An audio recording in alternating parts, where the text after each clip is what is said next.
What up? What up? What's good, everybody? Can you hear me? Can you hear me now? Hold up.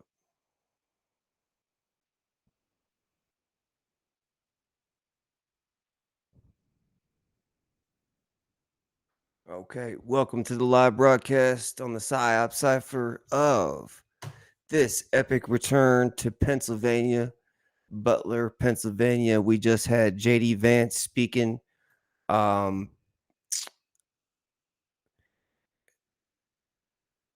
People were lining up yesterday, camping out overnight. I'm trying to get this sound going on, so let me go back here and see what I can do.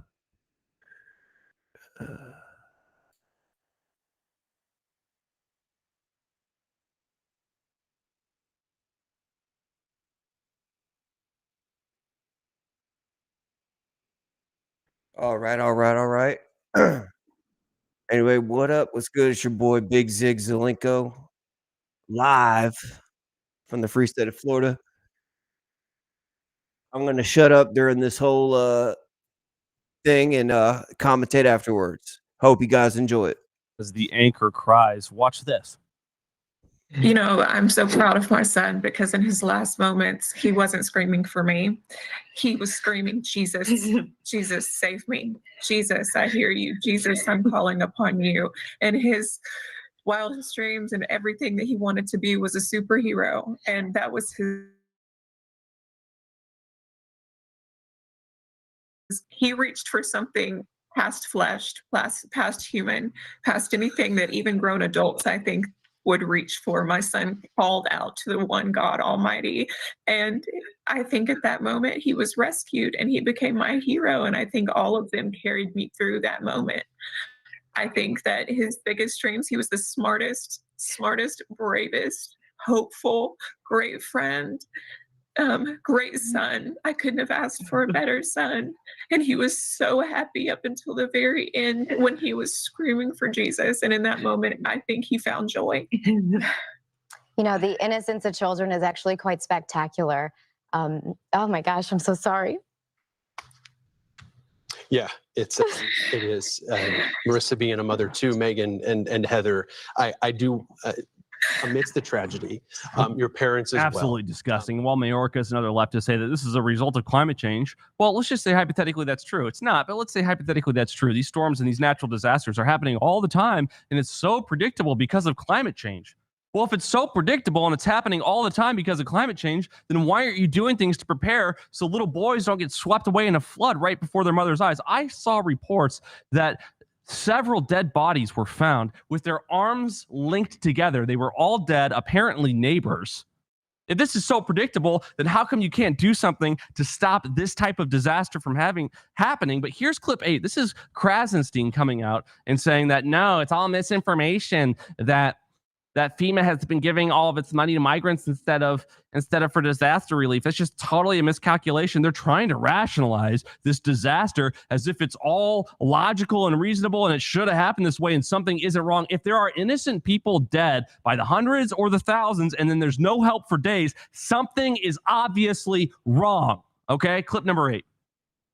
So many of you may have heard the rumors spreading. Elon Musk is spreading the rumor, Greg Abbott of Texas, and multiple Republicans and MAGA Republicans on X.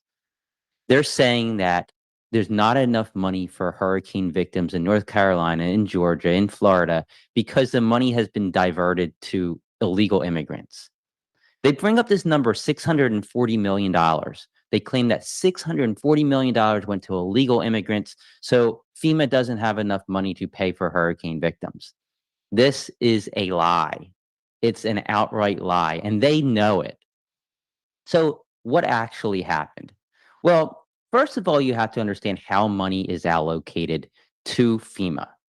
It comes from Congress, and currently Congress is made up of the Senate, which is pretty much equal, and the House of Representatives, which is controlled by Republicans. They are the ones who set the budget and determine what money goes where.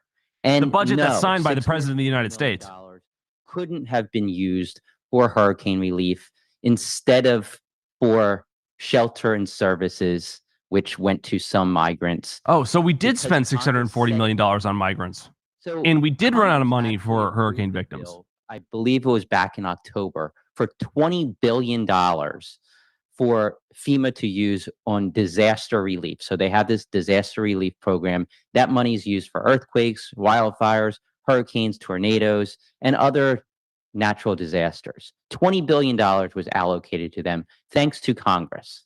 Also, in April, earlier, $640 million. Now, keep in mind, 20 billion is 31 times larger than 640 million. $640 million was allocated to the Shelter and Services Program, which gives money to FEMA, to DHS, and to Customs and Border Patrol for services for great migrants. job on It's Border basically Patrol. Humanitarian services. And again, this was a Republican-led House that approved this funding. A Democrat-led Senate and a Democrat White House, which signs all the budgets. But even if it was Republicans' fault, it's still this administration. And nobody's celebrating Republicans here. We're trying to get a populist into the office of the President of the United States because both parties have failed both of their constituents incessantly for decades. That can't be done. Congress is the only ones who decides that. The head of FEMA doesn't decide that. The President of the United States Then doesn't get decide Congress that. together if you're the President of the United States and have them allocate money now. $640 million for this shelters and services plan and $20 billion for the disaster relief plan, which is running dry. Why? Because we've been having so many large hurricanes, large tornadoes, and wildfires. That's why. But you can't blame this on anyone other than Congress, who didn't give enough money, and climate change, because we're having these large disasters at an increasing scale. So Trump is wrong, Elon Musk is wrong, Greg Abbott is wrong, and all the MAGA Republicans who are trying to make this out to be, oh, they diverted money to migrants, so there's not enough hurricane money. That is not true. It is Such an lie. abundantly stupid angle or take on what happened. Such an just egregiously stupid. And we know that the leftists want to sponsor the migrants to come here. We have Kamala Harris incessantly insisting that we have a path to citizenship for all these migrants, which are landing in these swing states and cities by the tune of 20,000 Haitians in Springfield, Ohio, of all places. We know that Nancy Pelosi has come out and said that we need a pathway to citizenship. We know that Biden has come out and said that we need a pathway to citizenship. We know that Hillary Clinton comes out all the time and says that we need a pathway to citizenship. And now in clip number 24, we have Schumer basically justifying saying why it is that we're importing migrants right here before our very eyes. Watch. Now more than ever, we're short of workers. We have a population that is not reproducing it on its own with the same level that it used to. The only way we're going to have a great future in America is if we welcome and embrace immigrants, the dreamers, and all of them, because our ultimate goal is to help the dreamers, but get a path to citizenship for all 11 million or however many undocumented there are here. Oh, there we go. We're not having children fast enough. So the solution then, instead of discouraging people from having abortions or encouraging people who are here to actually get married and have a family and raise a family, the solution isn't to provide tax incentives to have children or have a family. The solution isn't to make inflation go away so people can actually afford to move out of their parents' house and have a family of their own. The solution then is just to simply import indiscriminately as many migrants as possible so they can fill the jobs that are not being filled by a dying boomer generation. It's unbelievable to me. And this is all happening in the context of Mayorkas saying that FEMA is just abundantly prepared. There's nothing wrong whatsoever. In clip number 35, unbelievable. Watch this. FEMA is tremendously prepared. This is what we do. This is what they do. And the key here, Rebecca, is also to make sure that the communities who are potentially impacted are prepared as well. And it's not just hurricanes and wildfires, also extreme heat, which certainly some parts of the United States are already experiencing. Secretary Alejandro Mayorkas sounding the alarm on FEMA funding right after the devastation of Hurricane Helene. Listen. We are meeting the immediate needs with the money that we have. We are expecting another hurricane hitting. We do not have the funds. FEMA does not have the funds to make it through the season. This all comes as the Biden-Harris administration spent over $1 billion from a FEMA program on services for migrants. Attorney General of the great state of Florida, Ashley Moody, joins me now. AG Moody, It's unbelievable. why does the And in clip number 12, Biden doesn't even know. The president of the United States doesn't even know what storm people are talking about. Watch this. What do the states in the storm zone need, Mr. President? Sorry? What do the states in the storm zone, what do they need after what you saw today? Oh, in the storm zone. Yes, sir. I'm wondering what storm you're talking about. What? They're getting everything. Not only is he on vacation more than any other president in history, it was like 40% of the days he was in office or something astronomical like that. I can't recall. He's on vacation at the beach incessantly. He doesn't know what disaster is taking place. We have Mayorkas saying the opposite thing within weeks of each other. Oh, FEMA's abundantly prepared. FEMA simply doesn't have enough money. We've got the Krasensteins coming out and saying that, oh, it's not because money was diverted, but the money that was spent on migrants should have been spent on our own people suffering a natural disaster. Obviously, we shouldn't be allocating any money to any foreign interests or foreigners in the United States of America that could be spent on the wants, needs, and interests of the American people themselves. It's not about racism or xenophobia or anything like that. It's not a bigoted approach. It's just justice, because when our taxes go to this government, then it is the duty of this government to spend those taxes on our interests. Otherwise, it's a betrayal. It's literally treason right before our eyes. And frankly, what this boils down to in my eyes now is just blatant election interference. I'm going to show you clip number 15 in a second. This is RFK Jr. talking about how the CIA engaged in election interference in 2020. Certainly, it's not the first time that the CIA has engaged in election interference, both domestic and abroad. But what we're seeing right now is a languid response to this disaster because it has affected areas occupied and inhabited by Trump supporters, and they don't want these Trump supporters to vote. Let's watch clip number 15, please.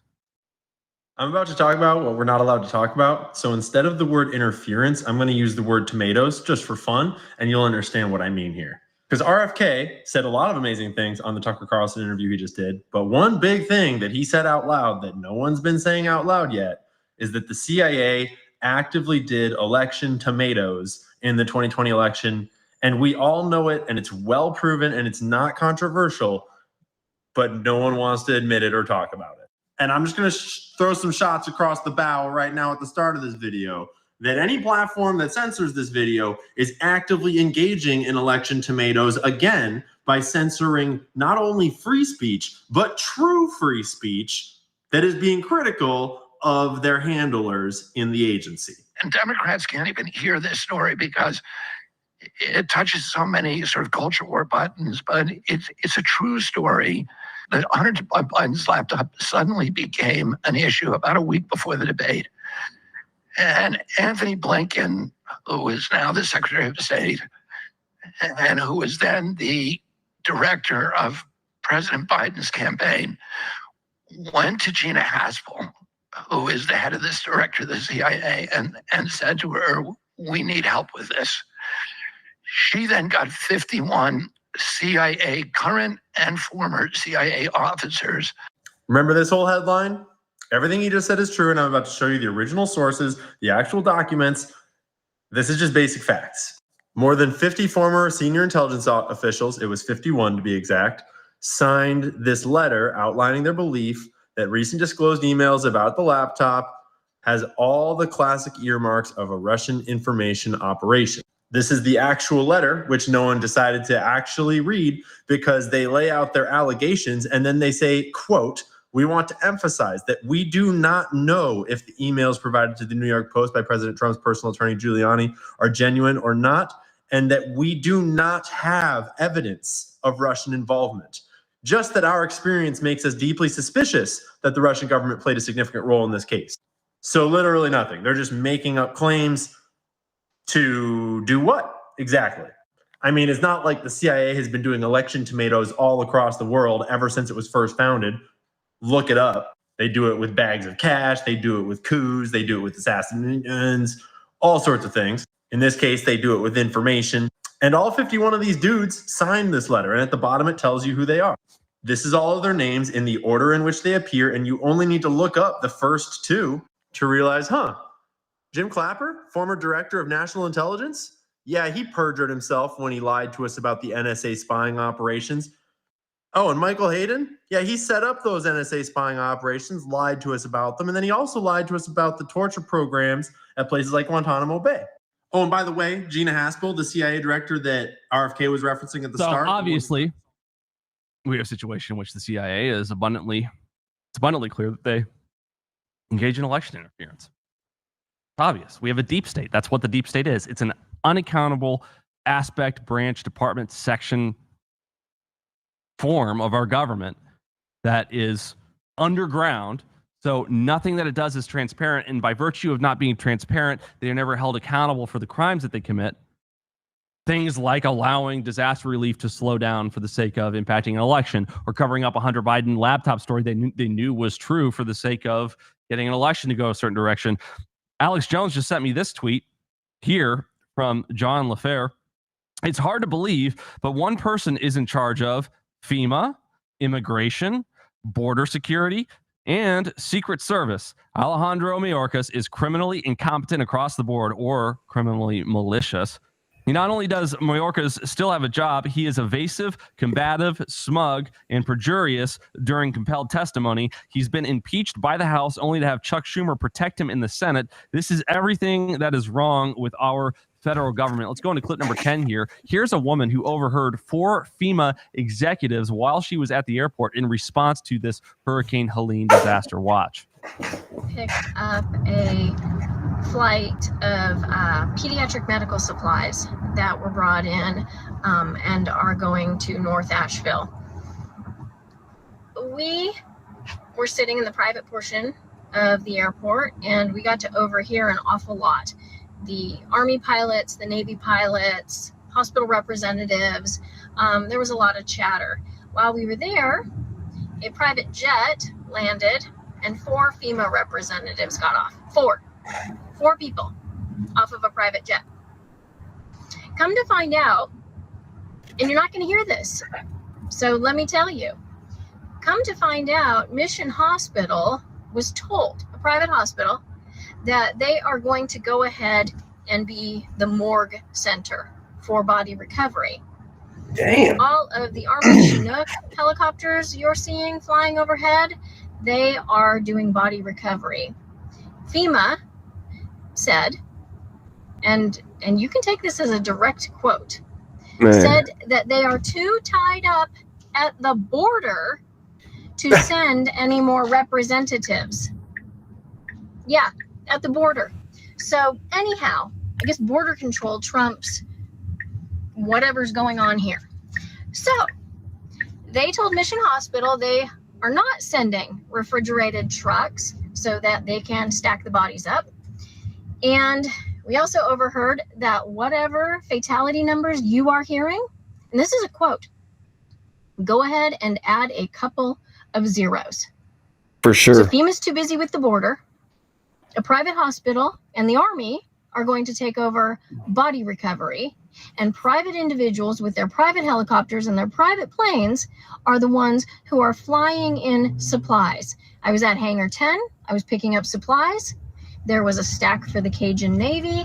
There was a stack that looked like it was ASPCA. These are all being sent by private individuals. FEMA is doing nothing. Go ahead and share that. Well, there you have it, folks. Right before our eyes. And we know that they're losing this election for so many reasons. They're losing because Trump has survived 2 assassination attempts, one of which was iconic and historic and epic in the most cinematic way possible. I don't think a movie could have made something more epic. It was the most epic thing that I've ever seen since Maximus and Gladiator said, "Are you not entertained?" It was abundantly awesome what happened. And then we have this debate between Kamala Harris and Trump, where Trump won. He should have won by more, but it was a 60-40 win, maybe 75-25. Then we have this debate between J.D. Vance and Tim Walz, where J.D. Vance obviously won. All of the poly market polls show that it was clear that J.D. Vance won. J.D. Vance was the right choice. Tim Walz was the wrong choice. We've got an economy that is totally shattered, and Kamala Harris tries to say that it has nothing to do with her economic policies. We've got a border that's wide open, and Kamala Harris tries to say that all the problems happening in Springfield, Ohio other places throughout the nation have nothing to do with the fact that we've imported tens of millions of migrants into this country, hundreds of thousands of them criminals, hundreds of thousands of them convicted criminals, millions of them likely criminals, 325,000 at least missing children, victims of human trafficking. Absolutely nothing is going in favor of the Biden administration between the Afghanistan withdrawal, the economy, foreign policy being on the brink of World War III in a way that we've never been before, even at the height of the Cold War. That all these conflicts are totally escalating. Everything is worse. The only single thing I can think of that this administration, when I try really hard, that this administration has successfully done, and they really only did it for political reasons because this election is coming up, is they stopped the longshoremen's strike from manifesting in full-blown capacity because they knew that empty shelves in the stores were going to just be the nail in the coffin for their campaign for the presidency on November 5th. Yeah. They put a stop to that in like 2 days. That's the only thing that they have successfully done this entire 4 years that they have been in office. But we know that as a result of all of the pains and ills that the American people are feeling as a result of this administration, that this is going to be an incredibly contested campaign. And if Kamala Harris somehow manages to rig this election enough, to steal this election enough to win or claim victory on November 5th, Democrats understand that there's potential for violence. And I'm not threatening violence. I'm not even advocating for violence. I hope there's no violence in this country ever again in any capacity, whether it's one-on-one or a group of people on another group of people. I don't want to see a civil war in this country because I understand how devastating, despite the fact that we would win, how devastating such a conflict would be. Agree. I don't want my daughters to experience that. I don't want to experience it. I don't want to see anybody starved or raped or murdered or kidnapped. I don't want to witness anything that comes with the Civil War. And all of those things come in abundance when there is such disorder and chaos and conflict and violence in our country. But we have Icons, I think we can agree. Joe Biden. Fellow. In clip number 34, admitting that he predicts violence. He says, I'm concerned about what they're going to do. Biden warns election may be violent. This is Raw Egg Nationalist reporting on Infowars.com. Let's run clip number 34. How much more obvious can the White Hats make it? It will be peaceful. Two separate questions. I'm confident it'll be free and fair. I don't know whether it'll be peaceful. The things that Trump has said and the things that he said last time out, when he didn't like the outcome of the election, were very dangerous. If you notice, I noticed that the vice presidential Republican candidate did not say he'd accept the outcome of the election. They haven't even accepted the outcome of the last election. So I'm concerned about what they're going to do. Are you making and they know that they're going to lose. I mean, let's just look at clip number 16 here. This is CNN stunned at some of the reporting. They're shocked at the polls. They're shocked at all the numbers. We're going to go through a few clips like this. Clip number 16. Just say the spate of polls that came out yesterday. Quinnipiac, our CNN polling, the Gallup poll indicators right now. The nervous campaign this morning is the Harris campaign. They're not where they need to be with young voters. They're not where they need to be with voters of color, working class voters. They're not achieving the margins that they need that Joe Biden was getting in 2020. And Trump's base is immovable. And right now, his administration and him personally are more popular than they have ever been. Or clip number 20, MSNBC's Ari Melber losing it after a formerly anti-Trump person is saying they're coming out and voting for Trump. Let's run this. All right, guys. No Looks for like you Trump after is getting that. ready to Why come was out it here important for pretty you to say no more Trump because of his January 6th conduct? And do you stand by that? No, I don't stand by it. And I'll tell you why. I've now lived 4 years under the Biden-Harris policies. Stevie, that's what I'm hearing about the bodies. And I have to say that those policies are not only becoming an existential threat Actually, keep everybody in to your our prayers country's out way in of North life, Carolina, Virginia, but to our allies Tennessee. as well. So when you And it has to. Ambassador, I'll let you finish, but this is so striking. You said it was a no for me after that, after January 6th. I did. And here we are right now. I did. And you're saying it's a yes for you. It is a yes for me. It is an absolute yes for me. That is how badly the Biden-Harris team have prosecuted their job. But the whole point you seem to be making was that January 6th and that kind of attack on democracy is bigger than any policy. But I am seeing so many attacks on democracy that eclipse January 6th. And So amid I wanna months ask- We are a upon months, republic. years, frankly, of It is Democrats not a saying that democracy. billionaires need to pay their fair share, All of right, I'm gonna sign AOC off. wearing a I'll get with tax you guys the after rich the boss man gets done. dress at some gala, of Kamala Harris wearing a $62,000 necklace to the border, of their just extravagance and abundance and private jets and hypocrisy and smugness and self-righteousness and frank Satanism. We see Mark Cuban in clip number 21 as a billionaire. Stevie, you said you were at January 6th. Yeah, the stage is set. I think something incredible is going to happen. But meanwhile, like I said, ladies and gentlemen, we are witnessing history. Regardless, this is epic. Nothing like this has ever been done before. I'm going to shut up and let this play out. Oh, here we go. All right. I'll see you after the talk. Right word. Just the vibe of the country was really, really, really bad. I think the hate that he conveyed, I think the fact that what he tweeted negatively, so companies didn't know what was coming next. He tweeted negatively about me. He tweeted negatively about other people. I thought that was a real bad thing. When the BLM protests happened and turned into riots, when they went into Minnesota, he was like, when the looting starts, the shooting starts. Who the f says that as a president? And so we had more people die during riots during his term than Biden by a long shot. And I think he misrepresented where he stood in terms of being anti-war. If you go back to 2019 and look at the war in Yemen, there were at least 100,000 people plus died. And there was a bipartisan resolution to say, we're not selling any more to the Saudis. We're not selling any more weapons to the Saudis. And a bipartisan resolution, including Mark Meadows and Rand Paul and others, said, passed it, and it went to his desk. And he said, we're still going to sell these munitions and these weapons to Saudi Arabia, even though these people continue to die. So when we talk about it's not all that much different than Ukraine. In some respects, only Saudi Arabia got the Glengarry leads and Ukraine got our old stuff, and we replaced it. And so when he comes out now and says, look, I'm against all wars. There were no wars. That's bullshit, right? The mainstream media. And I know, well, okay, so there's two things there. So just on the 2020 riots, I don't know how you blame Trump for the BLM riots of summer of 2020. I didn't blame him for the riots. What I said was how he dealt with it. Okay, I get you don't like the mean tweets. I totally get mean tweets. No, don't diminish it, David. Don't diminish it as just mean tweets. People pay attention to what happens. And when you have people whose lives are at stake. I think it's far worse to actually have riots going on in the streets. That's what needed to be controlled. How many people he wanted to send in the National Guard to Minnesota. It was actually Waltz who rejected the National Guard. He had no problem. And there were plenty of ties between Democratic activists and the BLM organizers of those riots. Time magazine did a story on that. I'm not saying he's at fault that the riots happened. But I can't believe that you're using the riots throughout the summer of 2020 as an argument against Trump when it was the left. No, I think what he's saying is the leadership that he shows is of low moral character. Did he do anything right, Mark?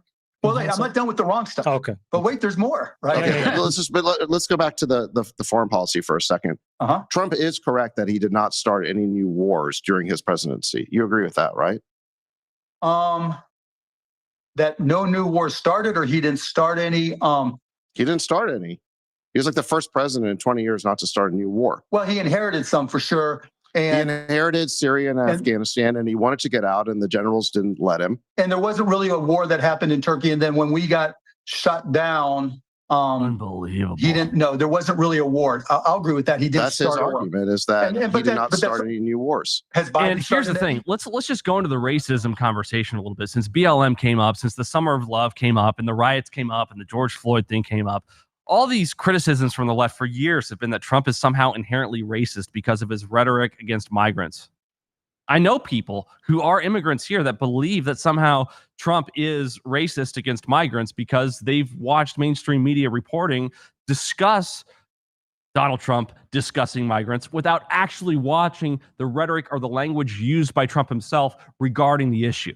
The issue isn't people who want to come over here and work and send money back home, or people who want to come over here and start a family and become American. The issue is not people who want to immigrate to the United States of America. The issue is the fact that we have allowed 500,000 at least convicted criminals to come into the United States illegally with no accountability whatsoever. And then when we do catch them, we release them back into our communities and they commit more crimes. This happens over and over again. We're not even deporting people until like the third time they've committed a major crime. While Kamala Harris is paying for the bail of people during BLM, I think that the Black community understands that this migrant crisis is disproportionately affecting them. I think that the Black community understands that inflation itself is disproportionately affecting them negatively. And I think they're going to wake up and they're going to vote for Donald Trump in a way that the Black community has never voted for a Republican candidate in the history, basically since Abraham Lincoln or the late 19th century. And Democrats, I haven't seen them this mad since Republicans took away their slaves. Let's watch clip number 7 here of a Black podcaster defending Trump on the issue of racism right before our eyes. Let's watch. Doesn't have any power. Chuck, I don't agree with that. People were outwardly racist while Trump was in office. He gave them white people. Like who? He made it comfortable for people to be outwardly racist about how they fit. Chuck, no, he didn't. The climate was a lot different. Studies came out about the racial divide trending in the wrong direction in 2013 when Barack Obama was entering his second term, when the Black Lives Matter movement jumped off. Let's not make it seem like Donald Trump led to this big increase in the racial schism in this country. That happened under Barack Obama. Since we want to go there, but did it happen? Since we want to go, it happened. Yes, it did happen. We talk about one-way aggression. You allowed to be openly racist towards one particular group of people, and it's white people. Let's call a spade a spade. White dudes are pussies. White men are the issue. White men are the biggest threat to America. They are. You got analysts on MSNBC, CNN openly referring to Donald Trump and his voters as Nazis. Nowhere in popular media do you see white people saying the kinds of things that you see people saying about white people on national television, from Joy Reid, Trevor Noah, Don Lemon, over and over again. But Chuck, you don't see that anywhere else. You can't get on mainstream media and make light of other races doesn't mean that the racial climate is still not what it is. The reason why the racial climate is what it is because that's what critical race theory seeks to do. It seeks to polarize for the purpose of finding people who are sympathetic to your cause. And you keep on dividing one group onto itself until you create a group of disenchanted, angry, dysfunctional people that you can then use for the purpose of your liberation. That's not my words. Those are the words of Herbert Marcuse himself. Anybody talking about race in this country or talking about critical race theory and have never heard the writings or the words of Herbert Marcuse, you cannot sit at this table and talk because you don't know the theory, you don't know the science. But like somebody never heard of them, but in their own eyes, they look out into the damn about what you go out in the world and see. A racial slur was spray painted on the front gate. Alexandria Ocasio-Cortez is dealing with a racist For news found in the garage stall of Bubba Wallace. See, this is all about narrative weaving and storytelling because they play upon people's emotions and how they feel. If I go to a doctor and tell a man, I feel like I'm having a heart attack, the doctor is going to run a specific set of tests to get to what is actually happening. He has to know the truth. He can't do medical procedures upon me based upon what I tell him I feel. He has to know for a fact. He has to know what he's talking about. So he had to do a battery test. He has to do a test because if he does the wrong treatment to me based upon what I feel, he could kill me. He's right. There's no evidence to support that Trump is racist at all. In fact, he was the first president to come into office pro-gay marriage. Most progressive president to ever enter the office in terms of social issues specifically, because he's not a Republican or a Democrat. He's a populist. And the more corrupt our government becomes, the more populist our people become in response. The more obvious it is that all of our problems are because of a political class that exploits and undermines the interests, wants, and needs of a working class, of an American class, of the people. That's all populism means. All populism means is that we should emphasize policies that benefit the people more than empower and benefit those within the political class. It's very simple. And there's right-wing populism and there's left-wing populism. There's libertarian populism, which is probably akin to what we've been preaching on this network for 30 years. Yes, it leans more right than left because the leftists are always about expanding government, whether it's Marxism directly or communism or socialism or any other form of democratic socialism or mixed economy. The left obviously advocates and always advocates for more government in one form or another, though they may advocate for different means to that end. That is the end, and therefore it is inherently anti-populist because more government means less power to the people. They want to create an imbalance between the power of the government and the power of the people. They want the famous statue of justice to be totally disproportionate in their favor so they can rig the game just like they rig so many elections, just like they rig the thoughts that we have through their narrative control, through traditional legacy media outlets, through corporate media, through the private political press, which is so leveraged by the deep state that is practically a propaganda branch of the government itself, representing only the interests of the government and the corporations who are also part of the political class because they are so in bed with the government via government contracts. I mean, do you honestly think that there's a difference between big pharma and big government? When so much of the money that goes to these pharmaceutical companies comes directly from the federal government, so much of the research that goes into the development of their drugs comes directly from the federal government through our universities, through our academia. They are laundering political influence through private institutions. And then when these private institutions do something corrupt or unjust, the leftists among us come out and say, see, capitalism is corrupt. See, these businesses are corrupt. Look what they're doing. Look what the pharmaceutical industry is doing. Look what the food industry is doing. Look what academia is doing. Look what these private institutions are doing. They come out and they criticize capitalism, but it's not capitalism. It's fascism that they're criticizing. They've just named it capitalism. Our problems don't come from Elon Musk being rich. No one is poor because Elon Musk is a billionaire. Our problems come from a government that is so powerful, so influential that these major corporations have to play ball with these deep state institutions in order to stay operational. Every time an Elizabeth Warren comes out and threatens to invoke antitrust laws against Google and split it up, or Facebook and split it up, that makes these executives, these boards of directors, shake in their britches. They blamed Mark Zuckerberg in 2016 for Donald Trump's victory because of Cambridge Analytica when there was absolutely no evidence whatsoever to say that Cambridge Analytica had any meaningful impact on the election outcome. He was so scared that he testified in a suit for one of the first times I ever really saw him in a suit in front of Congress. And he said, "Thank you, Senator. Senator, respectfully, Senator." He was so scared of them that he buckled. And ever since 2016, we've seen nothing but censorship and obedience from these major tech corporations when it comes to the will of the federal government and against the interests of the American people. Zuckerberg himself said on Joe Rogan's podcast that the CIA directly called Meta and told them to take down the Hunter Biden laptop story. And he did it. He complied. Why? Was there a business that sent him for him to comply? No. Unless he was worried that the government had the power to threaten the integrity and sovereignty of his business, then I suppose yes. But as soon as these companies go public, whether it's Facebook or YouTube or Google or Meta or Apple, they get a board of directors, and every person that sits on a board of directors for a major corporation is an avenue in for the deep state to compromise. Look what the Apple board of directors did to Steve Jobs, kicking him out of his own company, firing him from his own company.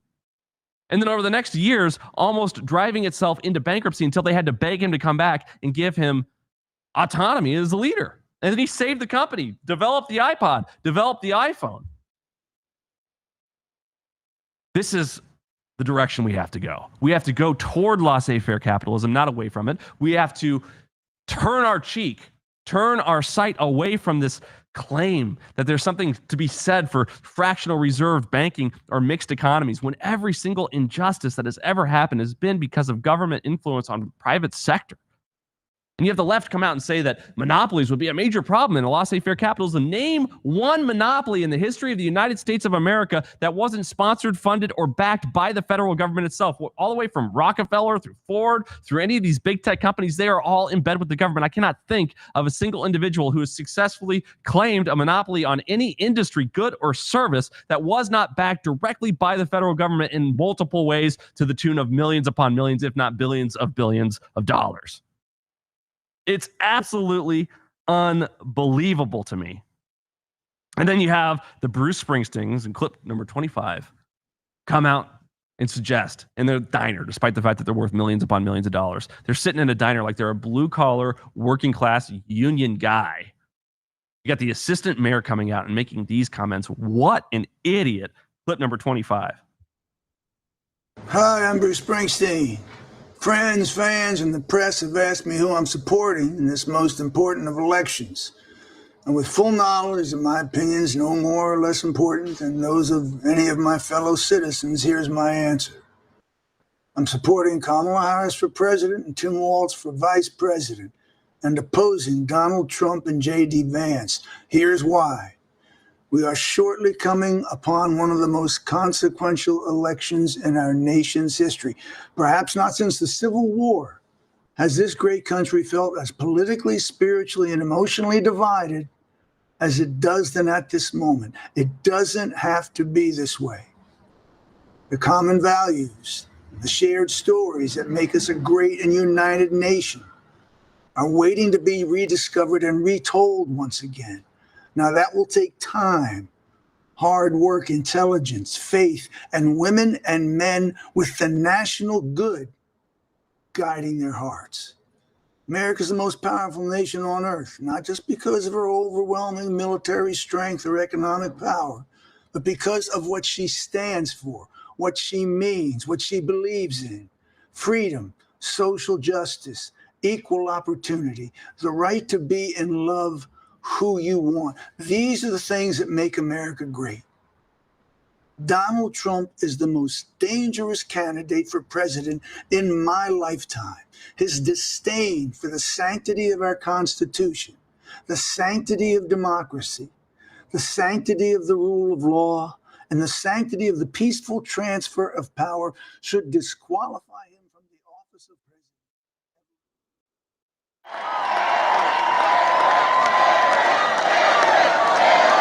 All right, folks, looks like we have Eric Trump approaching the podium right now. We're going to go to him and let you hear from Pennsylvania. I've never been more proud to be anywhere in my life than I am today here with you on the stage.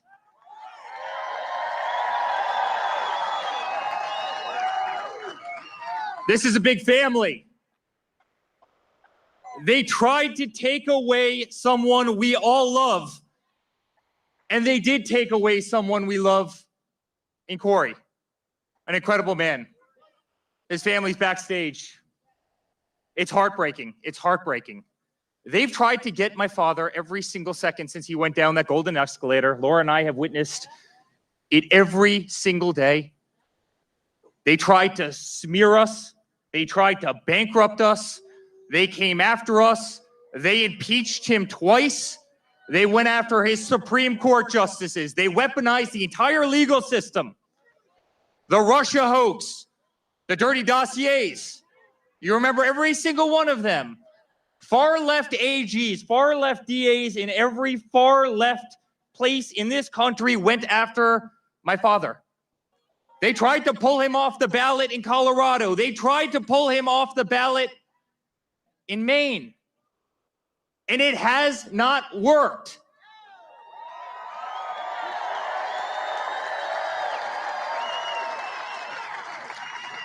And then, guys, they tried to kill him. They tried to kill him.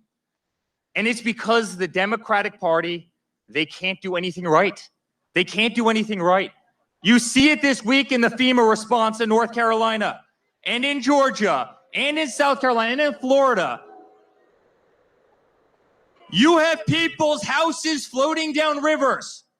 And what does Kamala do? She comes out and says, yes, I'd like to give that family $750. We send $200 billion over to Ukraine so beautiful young kids can shoot at each other in trenches. $200 billion.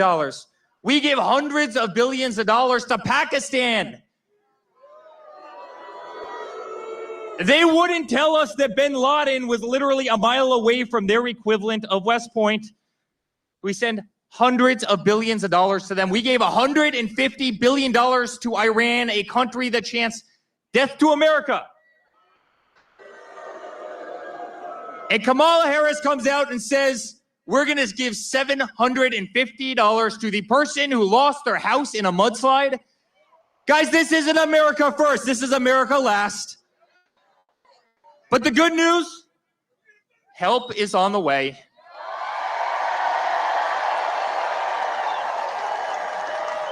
And help is on the way from the bravest person I have ever met in my entire life. My father's been the greatest father a person could ever have. He's been an inspiration to this entire country. And he was an inspiration here in Butler when he stood up with blood running down his face and said, fight, fight, fight.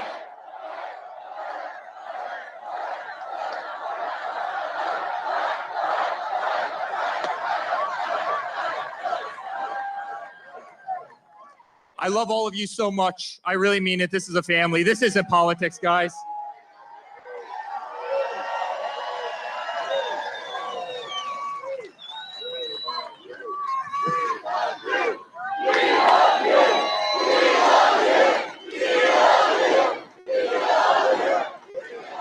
Guys, this isn't politics. This isn't politics. This is a movement of absolute love of hundreds of millions of people who want to save the United States, who want to keep our country number one at absolutely everything we do. And that's why we're going to re-elect Donald Trump as the 47th president of the United States. Guys, we love you. And to a woman that is doing a truly great job in every aspect of life, from being a great wife to an unbelievable mother. By the way, I think Caroline and Luke Trump are the most popular Trumps right now. Did you guys see them a couple weeks ago? Vote for Grandpa. Make America great again. But she's doing a hell of a job as the RNC co-chair. You know, I get to go to bed every single night and wake up every single morning listening about voter integrity. It's really great. I'm really, really excited for November 6th when Laura can turn over in the morning and not talk about voter integrity. But she's doing a hell of a job. Ladies and gentlemen, Laura Trump. All right, Pennsylvania. Is anybody here ready to send Donald J. Trump back to the White House?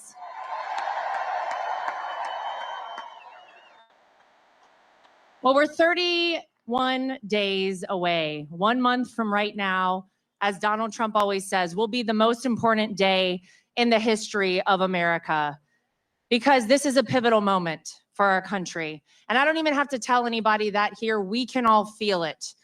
This is no longer a fight between Republican versus Democrat, left versus right.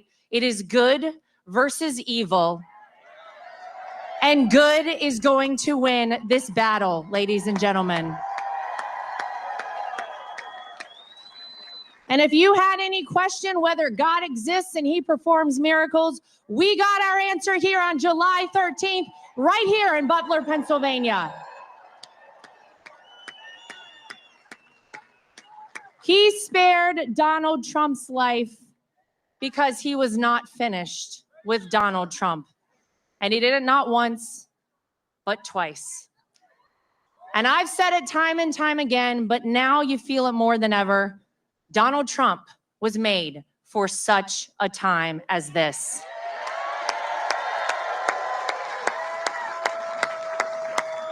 It's such an honor to be back here in Butler. And you know, I knew before Donald Trump even said he wanted to come back here that he would come back to Butler, Pennsylvania, because in life, you can operate with fear and cowardice, or you can operate with strength and faith. And that's what Donald Trump operates with, strength and faith. And that's the kind of leader we need to see back at 1600 Pennsylvania Avenue. We need strength in this country.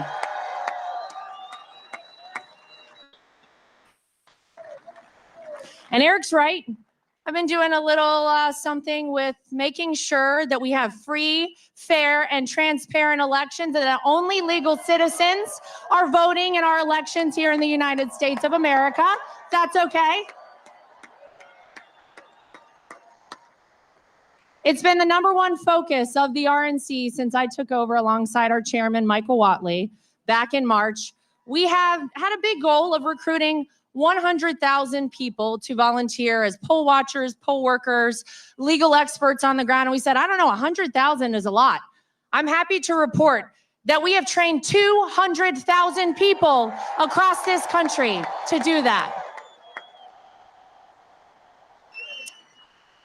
So our message is very clear. If you are a person who is considering cheating in our elections, we will find you, we will track you down, and we will prosecute you to the full extent of the law.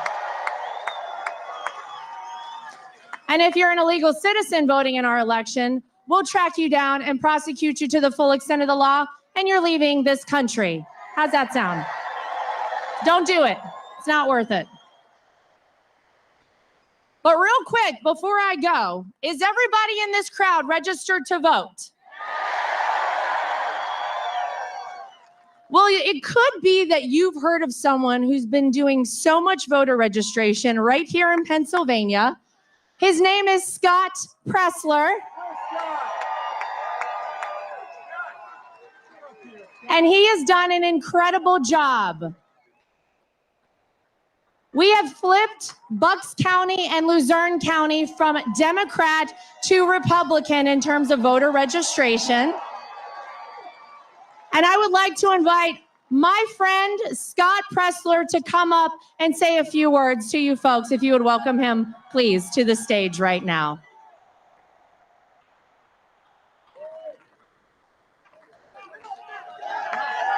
They're absolutely freaking out about Pennsylvania and these swing states. And he wore shorts for us today, so check out his legs. Look at this. Yes. They know they're not going to win. That's why they keep trying to kill him. I wish I didn't wear shorts today. Mom and Dad, I honor you on the stage today, Captain Robert Pressler and my mom, Carol Pressler.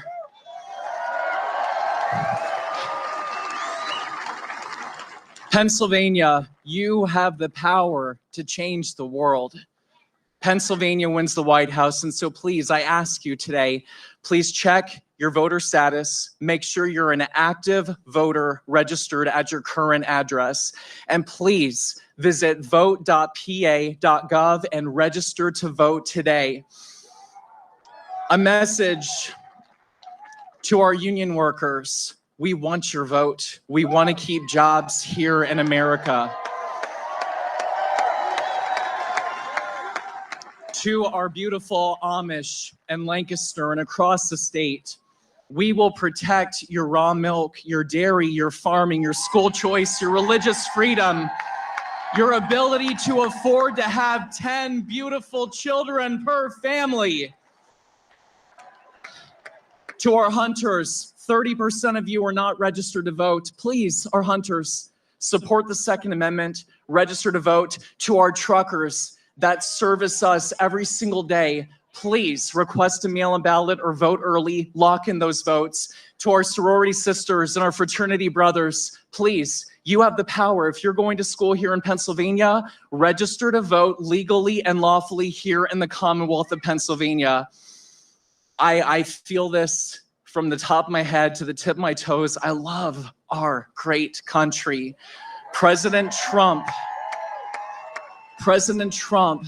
took a bullet for us. Please use your ballot and have his back on Tuesday, November 5th, and deliver Pennsylvania for Donald J. Trump. Thank you. Thank you. Thank you.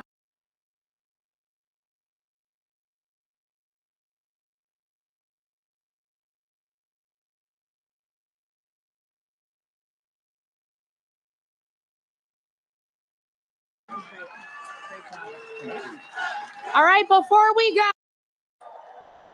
And they know that they're going to lose, the leftists, and they are panicking. We've seen this for weeks and weeks and months. We've seen their level of desperation do nothing but escalate. I want to show you clip number one. Here's Kamala Harris just cackling as she panics about the next 30 days of this election. Clip number one. Remember his number, 32. Today we got 32 days until the election.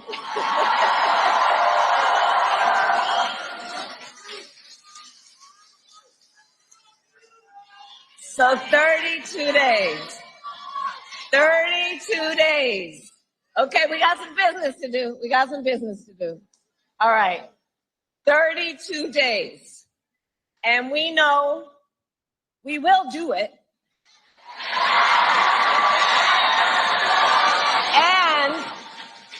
And this is going to be a very tight race until the very end. This is going to be a very tight race until the very end. We are the underdog, and we know we have some hard work ahead.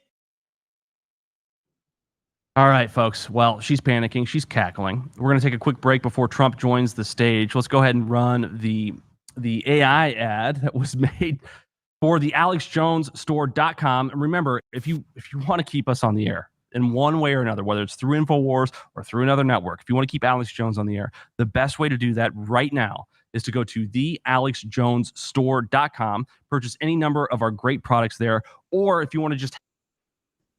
Okay, guys. Hey, welcome to the broadcast. Thank you for joining me on the PsyOp Cypher. Trump was supposed to go live at 5 o'clock. He's usually not late. I don't understand why.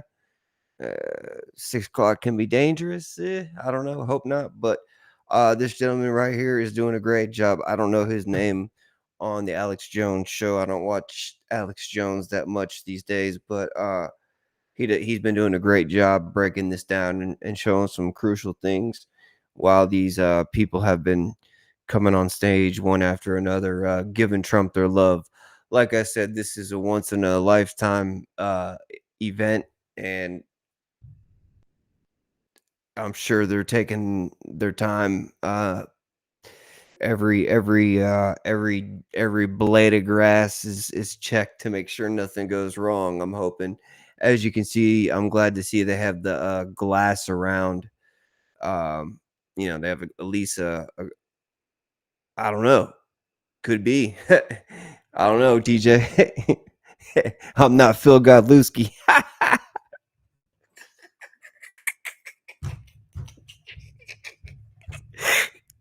Oh, there you go. Lie.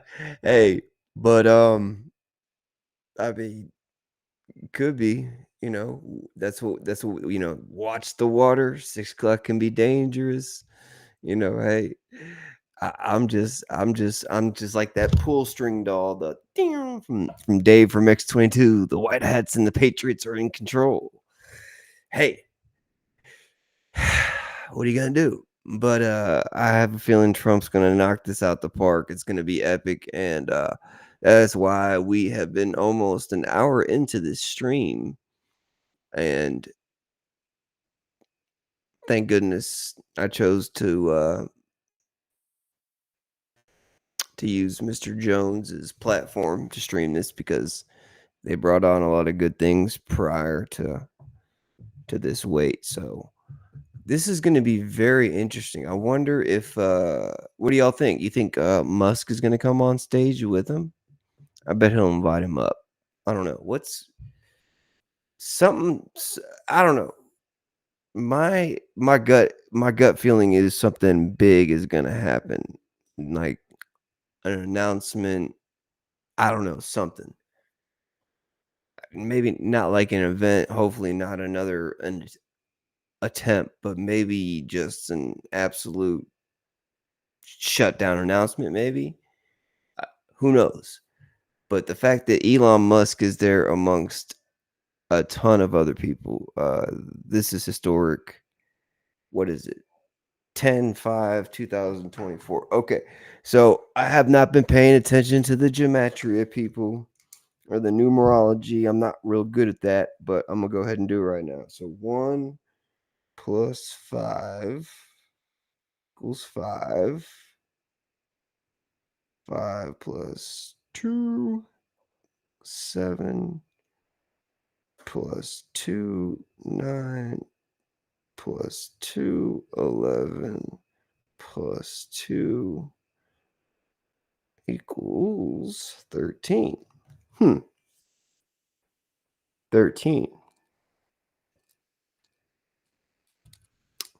Inverse of 31.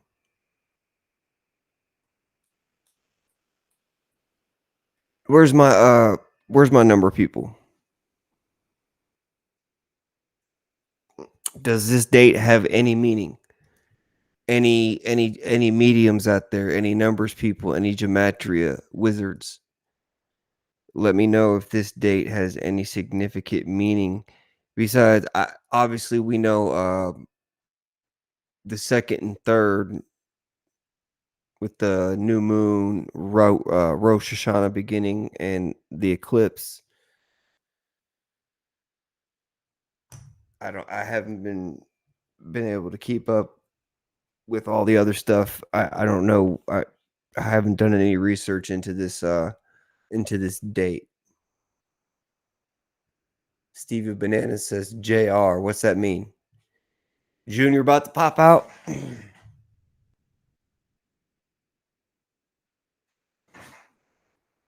I don't know. That'd be cool. Yeah, I love Dave from X22. I love all the good Patriots. I mean, Dave has been consistent. Really, he was the inspiration to just screw YouTube. I mean, I totally just, if I want to say vaccine, I'm going to say vaccine. I mean, I just can't play those games with that type of policy. Okay, all right, I'm going to shut up. Here we go. Harming Hopefully and even killing others on that historic day, July 13th, 2020. Yep, peace to Trump. 2024. Oh, shoot, number of people. Look, July 13th was everything that they said January 6th was. It was an insurrection. It was an attempt to start a civil war. 13. It was an attempt to just eliminate a political opponent. We've seen countless rhetoric. We had a lot of meanings for 13. Yeah, inverse 31. I don't know. I'm terrible at this kind of stuff. What's his name? That numbers cat. Anyway. Go out and commit such an act of violence on an individual to violate his right with violence. They say that they're against violence. They say that they're all for gun reform and safety and things of that nature. But then there were countless people that were interviewed after that attempt on Donald Trump's life who explicitly said, I wish that he hadn't missed. I wish that Trump had died on that day. Even one member of Tenacious D on stage with Jack Black stated, don't miss Trump next time. People were joking about this, saying that they wished that this assassin had been successful. Let me tell you what, I hate Joe Biden with every bone in my body. Imagine if Obama... I don't want him to be assassinated. I don't want him to be killed because I'm not an animal. I'm not a violent person. Yes, anybody who is alive today does have the code installed in their DNA. They are hardwired to be capable of violence when faced with a serious threat. We are all designed and capable of extreme violence in extreme circumstances, but the motive and mission of this very network itself is to prevent such circumstances from manifesting ever again, especially here in the United States of America. We are a network, an establishment that aims to prevent war of any kind at all costs, because every time there is a war, it seems to escalate to another war, and there cannot be a one world government without another world war. After World War I, we saw globalization through the League of Nations. After World War II, we saw further globalization through NATO and the United Nations. And now they want to institute World War III so they can finally bring in the final strike that will establish one world government. That's what globalism is. It is when the political class of the world conspires. Yeah, we know that. Again, for those of you tuning in, I apologize. We're waiting for Trump to take the stage. He was supposed to take the stage at 5. And because national sovereignty is inherently a threat to political power. Right to that. So, and those in political power again, only want two things. Into the one, to maintain their power, and two, to expand their power. That is why globalism, in my opinion, is the greatest threat to humanity itself. It leads to every crisis, to every war, to every conflict, to every disaster, to every deep state, secret organization, element of our government that's totally unchecked and unaccountable. For tuning in and it leads to every injustice on any people. Epic tonight, and it is globalism itself that is responsible for all of the injustices that we have faced for the last 50 years. It is globalism itself that is responsible for all the injustices that Alex Jones has faced, that his family has faced, and that we, the crew at InfoWars, have faced over the last several years as well. Because the truth is a threat to the lies, to the dishonesty. The truth is a threat to everything that these globalists stand for. Agree. And many people have criticized Trump. He's about to come out. Here comes the over boss. Operation Here we Warp go. Speed. Operation Warp Hold Speed on. is one of my 1, least favorite 3, aspects of the Trump 4, administration. 5, It turned out to be 7, 8, 9, very 10. dangerous, but certainly obvious that Looks like Trump 10 isn't legs. responsible for Oh, the here he mandates, comes. and All right, Trump I'm shutting up. I'll see y'all isn't later. responsible for the harms of this vaccine. And he's defended himself this week. He said this week that he would imprison those, fire those. Frankly, he said, we'll fire their asses. Trump vows to hold military mandate pushers accountable. And now he's entering the stage in Butler, Pennsylvania, to speak again in this historic moment, the very place where he was shot just months ago on July 13th, 2024. Let's go to him. The men who died, who gave that right to me, and I gladly stand up next to you and defend her still today. 'Cause there ain't no doubt I love this land. God bless the USA.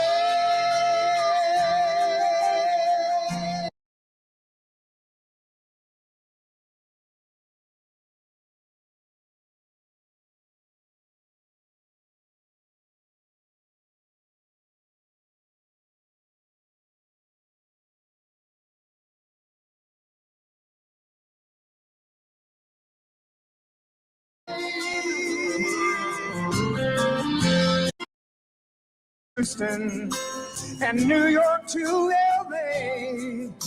There's pride in every American heart, and it's time we stand and say that I'm proud to be an American, where at least I know I'm free. And I won't forget the men who died, who gave that right to me, and I gladly stand up next to you and defend her still today. 'Cause there ain't no doubt I love this land. God bless the USA.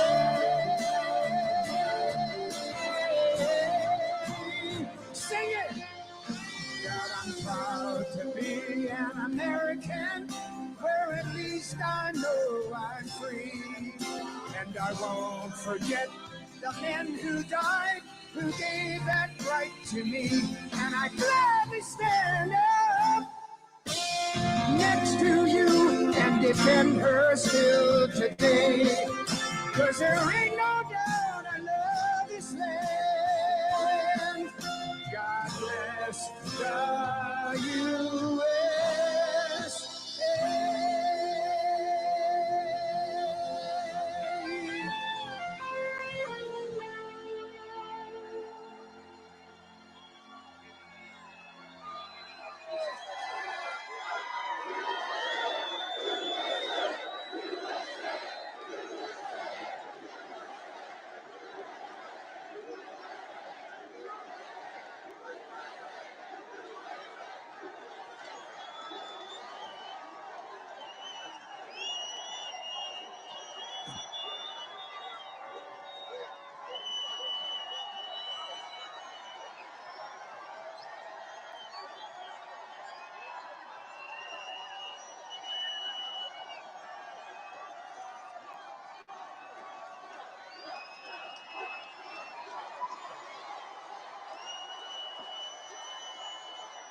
Lee, thank you very much, really. And thank you, a very big thank you to Pennsylvania. We love Pennsylvania. And as I was saying,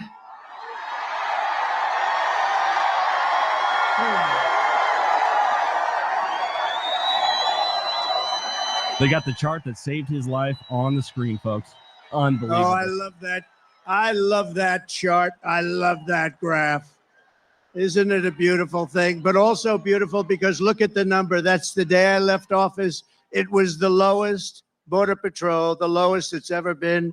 Illegal immigration. Today it's out of control. But I love it for other reasons too. You know that. So thank you very much. And thank Lee and what Lee has done with that song. And it's such an honor to have it. I want to Just to let you know that tonight I return to Butler in the aftermath of tragedy and heartache to deliver a simple message to the people of Pennsylvania and to the people of America. Our movement to make America great again stands stronger, prouder, more united, more determined, and nearer to victory than ever before. We're going to make America great again. Going to win the election. Going to win the election.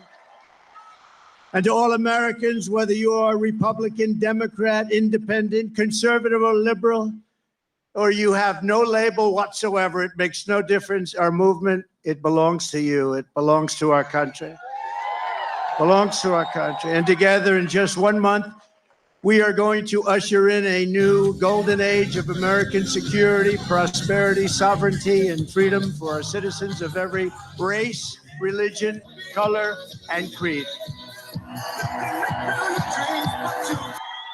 Exactly 12 weeks ago this evening on this very ground, a cold-blooded assassin aimed to silence me and to silence the greatest movement, MAGA, in the history of our country. MAGA. We love MAGA. For 16 harrowing seconds during the gunfire, time stopped as this vicious monster unleashed pure evil from his sniper's perch, not so far away. But by the hand of providence and the grace of God, that villain did not succeed in his goal, did not come close. He did not stop our movement. He did not break out our spirit. He did not shake our unyielding resolve to save America from evils of poverty, hatred, and destruction. Yet we are here this evening in record numbers. This is a big crowd. This is a big one. This is a big one. Not only to mark the triumph of American spirit, but over, and you know that this is really truly in the truest sense, spirit over evil and adversity, but also to pay tribute to some of the best and bravest we have ever known. This field is now a monument to the valor of our first responders, to the resilience of our fellow citizens, and to the sacrifice of a loving and devoted father, a really great man. You know that. Forever afterward,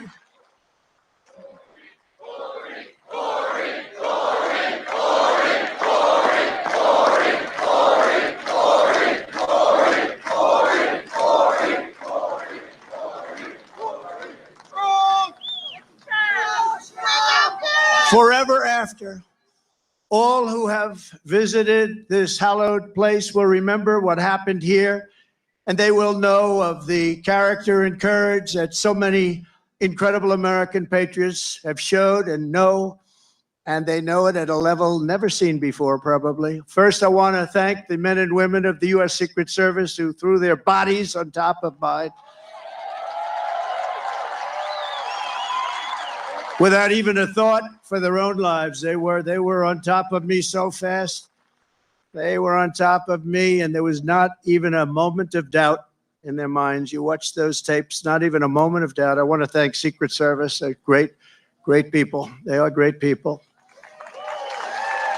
And in that moment, those agents displayed a devotion to duty that cannot be described, and they did it yet again less than 3 weeks ago when they really did a fantastic job. Another attempt. It was another attempt. We have an evil world. We have a very sick world. My gratitude to them is beyond measure. We also owe a tremendous debt, thanks to the Secret Service counter sniper and a local police sniper who returned fire within seconds and stopped the shooter quickly and saved many lives. If he didn't stop, he saved many lives. He had a lot of bullets, a lot of ammunition up there with him. And we are, just amazing when you think they did it so quickly without any knowledge of what was going on, boom. And had that not happened, it would have been a very different story. It would have been potentially many people. I also want to express our thanks to the Butler Township Police Department, incredible people. the Butler Sheriff's deputies, Pennsylvania State Police, and all of the other law enforcement heroes, as well as the emergency personnel and doctors, the medical teams at Butler Memorial Hospital, Allegheny General Hospital, who rushed me and rushed some of these very badly wounded people. They were wounded, a lot of badly wounded people, and in particular, two people. And I tell you, they were very brave and great people. They were big Trump fans, and they still are. That means something. That was pretty amazing. You know, when I got up, I asked whether or not anybody was killed. I assumed that there would be a lot because I heard the bullets winging right over my head. They said probably 3. The doctors did such an incredible job. It was one great gentleman, but the other 2 have been amazing, actually. They've gone through it. They've gone through a lot. And when the crisis struck, they did really Pennsylvania proud. You've heard that expression, Pennsylvania proud. It's a great place. I went to school. I went to college in Pennsylvania. It's a great place. The people are incredible. Also, and I have to say, after returning to the field tonight, is one of the really brave Americans who was hit by the assassin's bullet, U.S. Marine veteran David Dutch. David, thank you. Thank you, David. Thank you, David. And David, we're thrilled to see your recovery is going well. Great doctors up here, I have to tell you, great doctors. Your courage is really an inspiration to us all. So I want to thank you very much, David. A great gentleman, great gentleman. I want to send our love to someone who could not be here because he has just undergone a major surgery related to the shooting. A man who was really badly wounded, like David, James Copenhagen, because James was a wonderful man, a big Trump fan.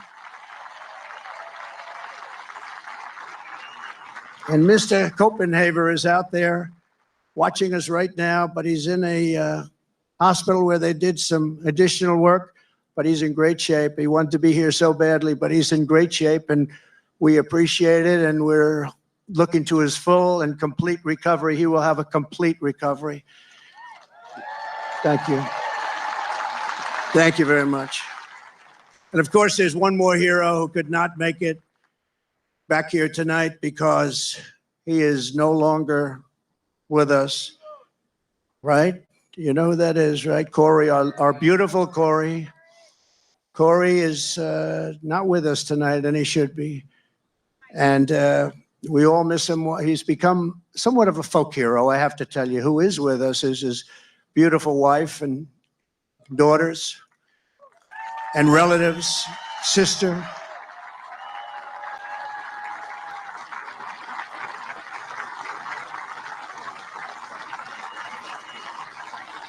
Please, where are you? Where are they sitting?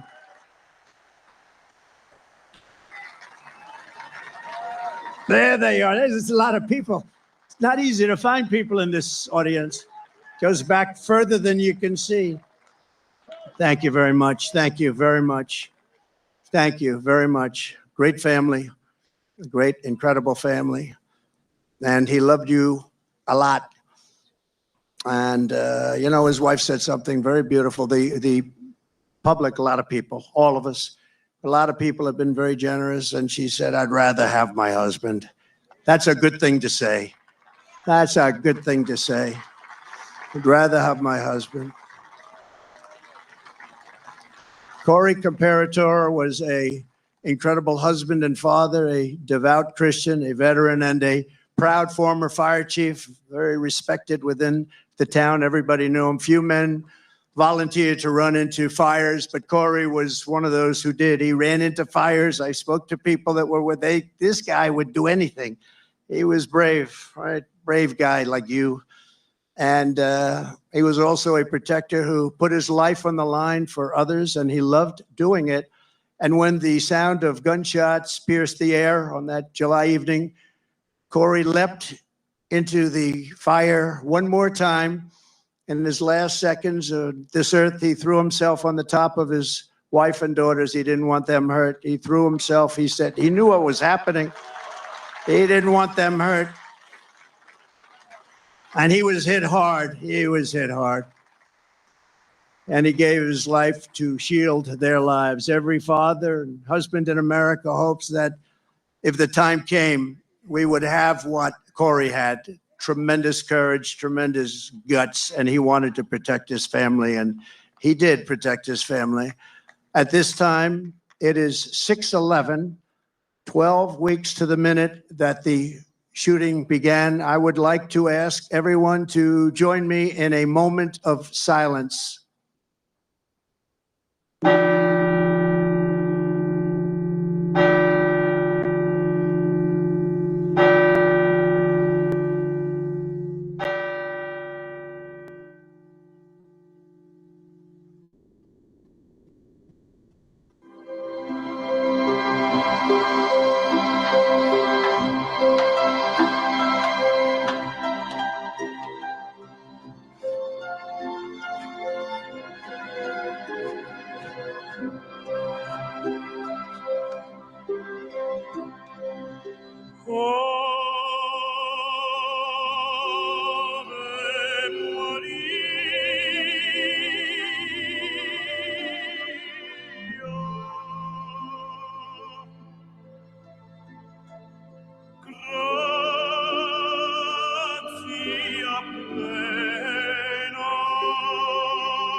Grazia plena, Ave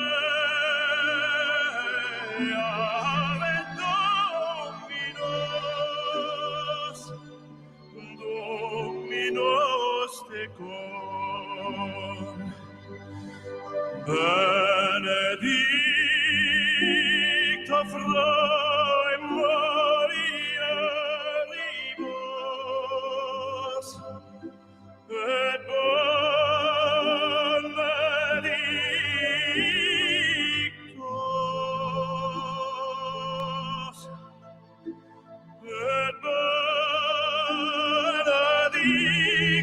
fructus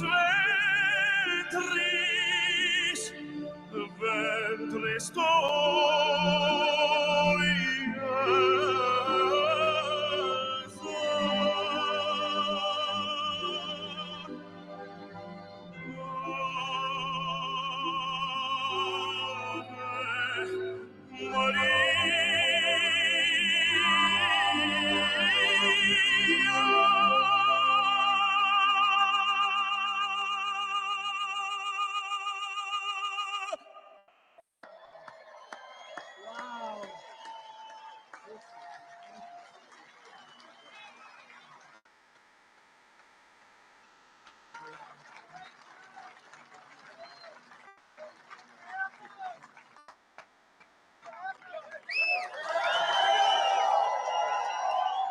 Now that is what you call a voice. One of the greatest opera singers in the world, and Christopher Macchio, who's truly a great talent, is going to be back when I leave, and I'm going to stay backstage watching every song. He's going to sing 3 or 4 great songs, Nessa Dorma and others. And so I wouldn't leave your seat too fast when we're finished today, but this is in honor of 3 great people, actually, 3 great, and in particular, Corey. And we appreciate it, but that is a real voice, isn't it, huh? That's not, what do you think, Mr. Future Vice President? Pretty good, right? I don't know if you could do that, JD, I don't know. I don't think JD can do that. In the face of murderous hate, Corey answered the most selfless kind of love. We are joined this evening by Corey's incredible widow, Helen, his 2 precious daughters, Kaylee and Allison, and his sisters, Kelly and Dawn. Thank you so much. Thank you so much. This is an incredible tribute. This is a tribute like no other, and he deserves it. To Helen and the entire family, I can only begin to imagine the depths of your grief, but I want you to know that just like you, we will carry his memory in our hearts for as long as we live. Everybody in this stadium and everybody that was there on that tragic evening, we are thinking about Corey. We think about him a lot. I know he's looking down on us right now from heaven, smiling at his beloved wife and daughters and his mother, Karen, and his entire family, And he's with you, and he's going to be with us for a long time because, you know, some people just don't die in vain, and what he's left behind is incredible. And so God bless you, Corey. God bless you. Thank you very much. God bless you. You know, I just want a little story. Helen told me that on the day that they came to the rally, Corey was really excited because somebody gave him great seats right up front here with the people from North Carolina, the ladies from North Carolina. This is their 227th rally. I don't know what's going on with them. Those beautiful ladies. But they always seem to have good seats. You know? But Corey had the best seat in the house, and he was telling his wife and family on the way over in the car, he said, I'm telling you, he's going to invite me up in the stage, because I do that sometimes. I take people, we invite them up at the stage. And she smiled, thinking it'll never happen. And little did anyone realize that Corey would be on the stage 3 months later in an almost immortal position. And that's where he is today. He's on the stage in I think it's a truly immortal position. So the love that he showed on that day and throughout his life is the love that sustains the entire movement, love that our families have, and it's love of our communities and love of our country. It's a force more powerful than any hatred and malice, because even in the darkest hours, it shines forth as a guide, and it guides us like nothing could ever guide us. It guides us really like a candle in the night. And so it's love like Corey's that is joining us to save our country, that's going to heal our country, and that is going to reunite our country as one nation under God, indivisible, with liberty and justice for all.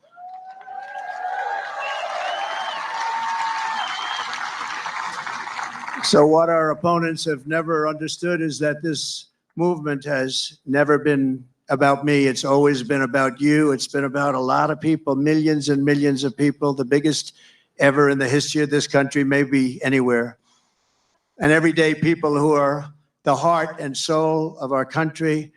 They love our movement. They love our country, and they know they're doing right. Your hopes are my hopes. Your dreams are my dreams, and your future is what I am fighting for every single day.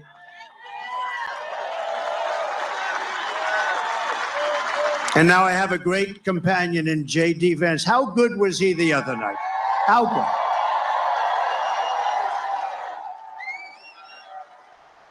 He was great.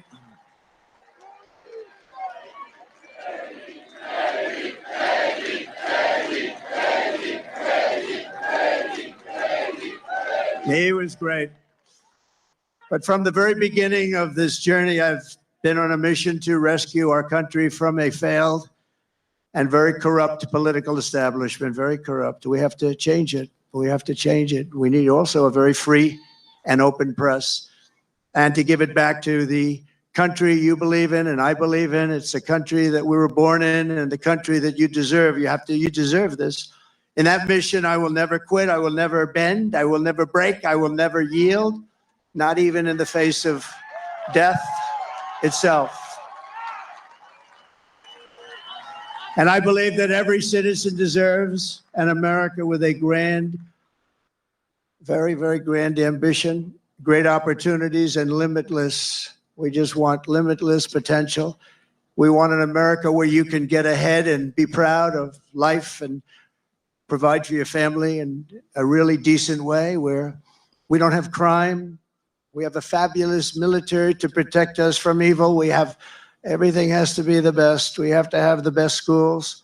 We have to have strong borders. We don't want bad people coming in and hurting us. We don't want to have open borders, do we?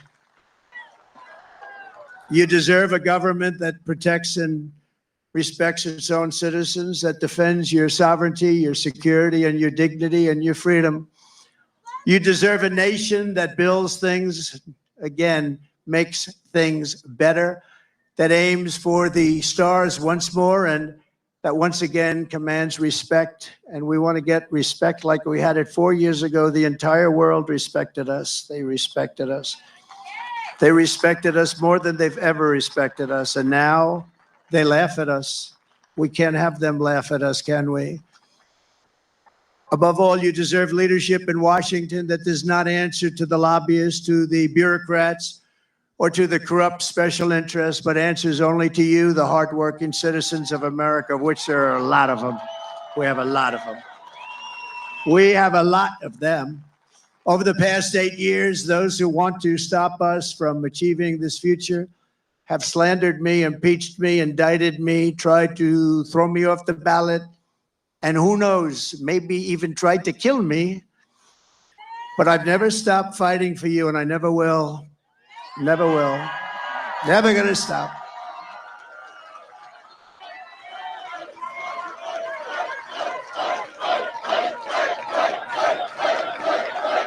Thank you. Thank you.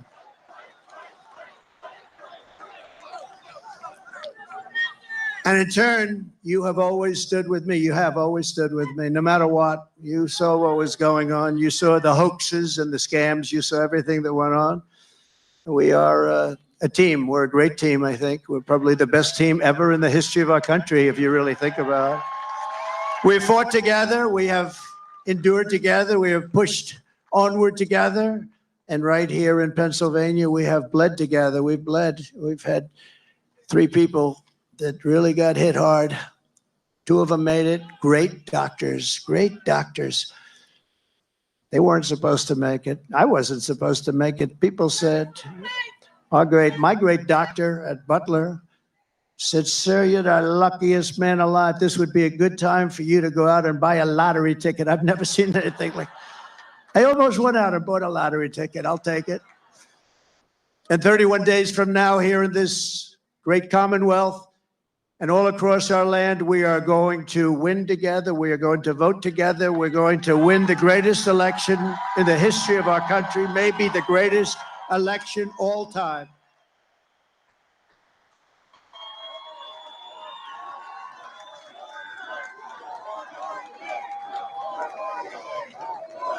After we all have been through all of this together, nobody's gone through what we've gone through. Nobody. Because I go through it, you're going through it too.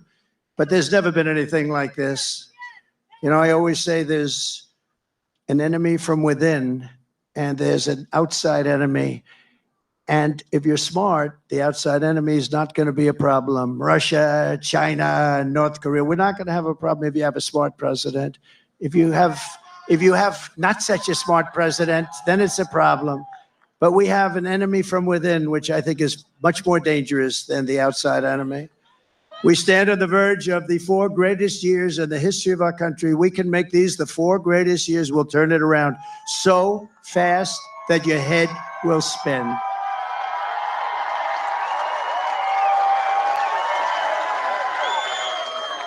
With victory on November 5th, we are going to redeem America's promise and unlock the extraordinary future that is just within our reach. It is now within our reach. Think of it, 1 month from today, 1 month. We got to get there. We got to get there. They'll drop all sorts of bombs. They'll be hitting you, JD. They'll be hitting me. These people, they'll hit and hit. But I think we've almost become immune to it, haven't we? We've become immune to it. You got a little dose of it, a couple of little doses. No, that's the only way. That's the only way they can even think about winning, with open borders. Who wants open borders? Who wants men playing in women's sports? Who wants sex change operations for illegal aliens in holding bins? No, I don't think so. We will begin a new era of soaring income, skyrocketing wealth, millions and millions of new jobs, and a booming middle class. We're going to boom like we've never boomed before. And we're going to unleash a manufacturing renaissance right here in Pennsylvania, including fracking like we've never fracked before. We're going to frack, frack, frack. You know, our opponent said, there'll be no fracking, no fracking. We'll never frack, we'll never frack. Then she started seeing poll numbers, by the way. And by the way, speaking of poll numbers, do you mind if I mention poll numbers? Because I only mention them when they're good. I'd never mention it. But one that's hit me really amazingly, Rasmussen, very highly respected poll.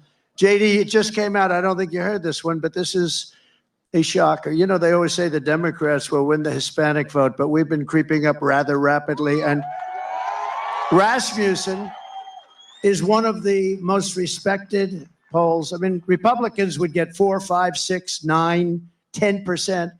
They just came out with a poll, 62% for Trump. Think of that. Think of that. And 34% for Kamala. I don't usually use her last name because nobody knows who I'm talking about. I go, Harris. They say, who's Harris? It's happening all the time. Who's Harris? And we can't find out who she is because if we do, our country is going to be in big trouble. We will live in a very beautiful city or town that are safe and clean with borders that are sealed and secure. And again, we want people to come into our country. We all want that. We need that. But you know what? We want it to come in legally. They're going to come in legally and love for our country. And America will once again be strong and confident and free. And we're going to have that. We're going to have it strong, confident, and free. That's why I'm here today. You know, I could right now be having a beautiful life. I don't have to be here. I could be on a gorgeous beach someplace. I have such nice property. I could be in Monte Carlo as an example, but I'd rather be in Butler with you. I would rather. I'd rather be in Butler. And I think JD would rather be in Butler, JD.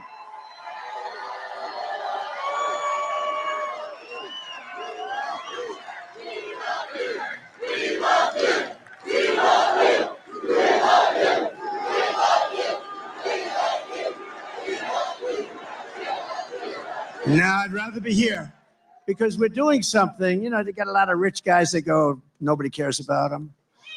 I had one about a month ago, very, very rich guy, and he called me up. He said, President, I've known him for a long time. I don't say how long because I don't want my wife to hear that number. It's a long time.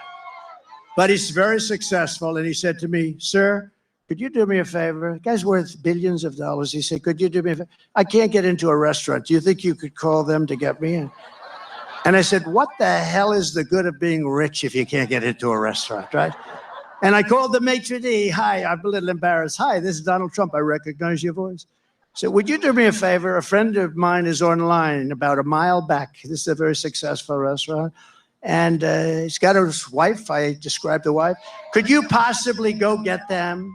Could you go get them and bring them in? And he did. And my friend called me up the next day. He said, thank you very much. Thank you.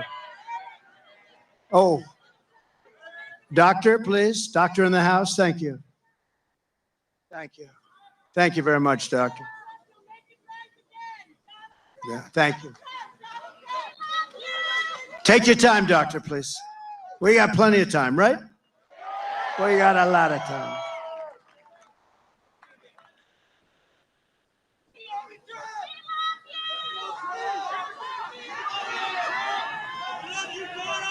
You doing okay?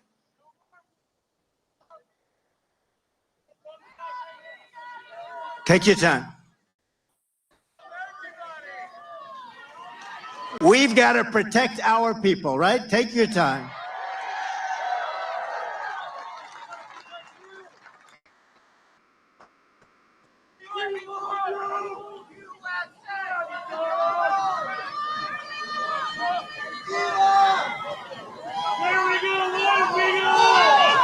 It's all right, doctor. Go ahead.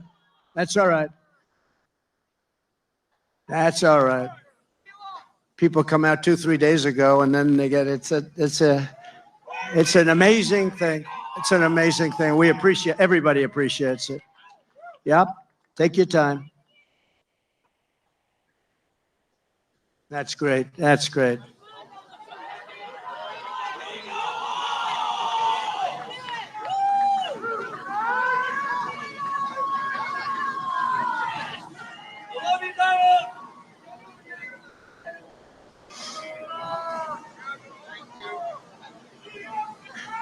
Do we have the greatest people in the world? We have the greatest people in the world.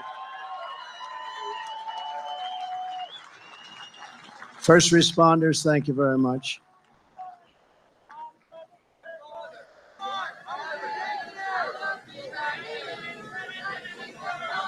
Looks like somebody may have collapsed in the crowd, waiting on the doctor to take care of him. I assume everybody's okay based on what I'm seeing here. Crowd is chanting and shouting at Trump words of support, and he's waiting patiently to make sure everything's okay before he speaks again.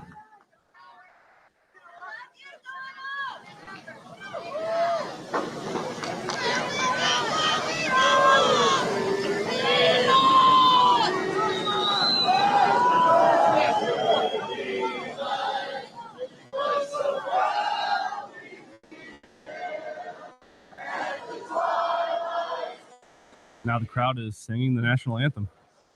We're told that 100,000 people are there.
Looks like Trump is eyeing the situation before speaking again. Of course, he doesn't want to be rude and speak over what appears to have been an emergency. I don't know if somebody collapsed because they're overheated. Many people, as Nick Sortor mentioned at the beginning of the broadcast today, waited all night to have a good seat at this rally. And so imagine the heat exhaustion, dehydration, things like that could be happening on the ground there. But assume everybody's okay because I don't see any panicking there in the crowd. Why don't we go to this special report from Darren McBreen for the next couple of minutes and come back as soon as Trump begins speaking again. And we'll keep the rally picture in picture during this report to make sure you don't miss anything.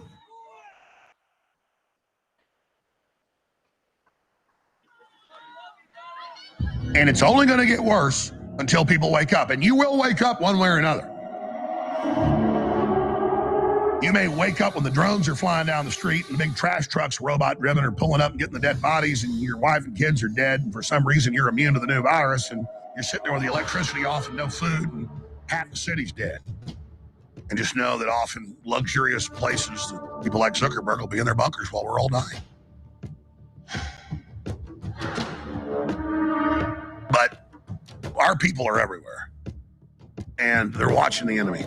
And when we all jump on their private jets this week, next month, a year from now, whatever it is, and the private airports are full of all the establishment and their minions, loaded up with all their crap, flying off to their armored fortresses, that's another key to know when they're about to pull the trigger on a new bioweapon or a nuclear war.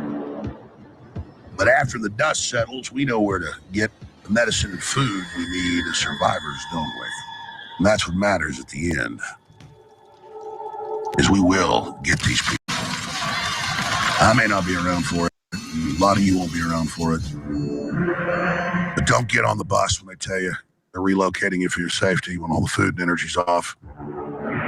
As you go to that forced labor camp, you ain't ever coming back. Took a bullet for America, and all we are all asking is that everyone goes out and votes. We got to win. We can't let this happen to our country. We can't take another 4 years like this. We won't have a country left. We're not going to have a country left. And all of this will be for nothing if you don't get out and vote. It will all be for nothing. We will have talked about it, and if we do it, it'll be the greatest achievement, I think, in the history of politics for all of us for this age. Because we're going to change our country around and fast. We're going to do things that nobody thought were possible. We're going to do them fast. So Pennsylvania, it's time to stand up for America and a time to save our country. This is really about saving our country. It's never been like this. When you look at the crime, look at the crime. Look at the people that are coming in, murderers. 13,099 murders let in over the last short period of time. Murderers that have been released from penitentiaries, prisons, jails, released into our country. Crime rates all criminals, they're taking their people in jail and they're releasing them into our country. We can't have it. You know, we just can't have it. How do you get more simple than that? They're releasing murderers, they're releasing drug dealers, they're releasing gang members and criminals, human traffickers. Mostly they traffic in women, and they're releasing them all into our country, and they're emptying their jails, and their crime rates in Venezuela are way down because, you know, but it's not only in South America, it's all over the world, in Africa, the Congo. A lot of people coming out of the Congo in Africa. They're coming out from Asia. They're coming out from the Middle East, Yemen. They're coming out from Yemen. A lot of people coming out of Yemen, and they're known terrorists, and they just release them into our country from countries unknown also. They know nothing about the people. Oh, go right in. These people are crazy. And we have to win. We'll stop it immediately, and it will be a big deportation. We're going to deport these people. We're going to get them out of our country immediately, or we won't have a country. And if we win Pennsylvania, we will win the whole thing. The whole thing will be won. So for the sake of our families, for the sake of our children, we will keep on going. And as the expression goes, I mean, I'm a little embarrassed to say it, to be honest with you, but I'm going to say it because a lot of people do say it. We will fight, fight, fight. We're going to fight for our country. We're going to fight for our country. And together we will save this country. We will restore the republic, and America's future will be bigger, better, bolder, brighter, happier, stronger, freer and greater, and more united than ever before. Our country will be united. You'll watch. You'll watch. You know, we had the most successful country ever, maybe in the world during my term. We had the greatest economy that we've ever had. And you know what was happening? We were uniting. The other side, radical left people were coming over. They wanted to meet. They were coming over. Women, men. If you look at population, our black population, our Hispanic population, our Asian population, everybody was doing better. People that went to the best schools and best colleges in the world got the highest marks, and people that couldn't get a high school degree, everybody was doing better, and our country was coming together. And then we got hit with COVID, a gift from China. Some people would call it the China virus. And we did a great job on that too. We did a great job, but the world was disturbed. $60 trillion in damage worldwide, millions and millions of, tens of millions of people killed. And we still, during this 4-year period, we had the greatest economy, one of the great countries of the world. And we left with a stock market that was higher than it was just prior to COVID coming in. So what we did was something really incredible. But we had the greatest, most successful country ever. We had the greatest economy in our history. and we're going to do it again, and maybe even better. We learned a lot. We learned a lot about people and about doing things and what works and what doesn't work, and we're going to do it, and it's going to be quick. It's going to be quick, and we're going to have safe cities, and we're going to have great cities again, and we're going to have a capital in Washington, D.C., which is right now crime-ridden. You leave from the great Commonwealth of Pennsylvania, you go drive down to Washington, D.C., and you drive down and you end up getting murdered, you end up getting hurt, you get mugged. We are going to straighten out Washington, D.C. We're going to make it again the most beautiful capital in the world. We're not going to have graffiti. We're not going to have graffiti on our marble columns. We're not going to have roads that have potholes all over them and medians that are falling into the highways. We're going to run it properly. We're going to change it. We're going to run it properly. It's an embarrassment to us. Can you imagine foreign leaders coming in and running over roads that haven't been paved in years? We're honored to be joined tonight by one of the people who is going to help us build this incredible future. And he is a truly incredible guy. And I don't say that often.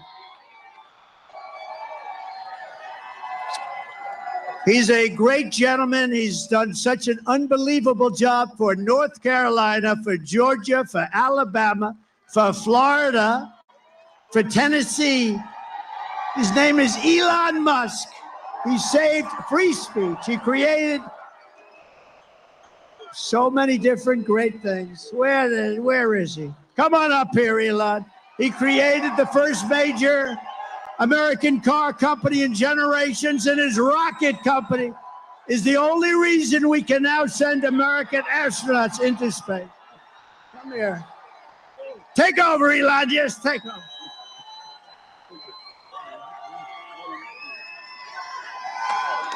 Hi, everyone.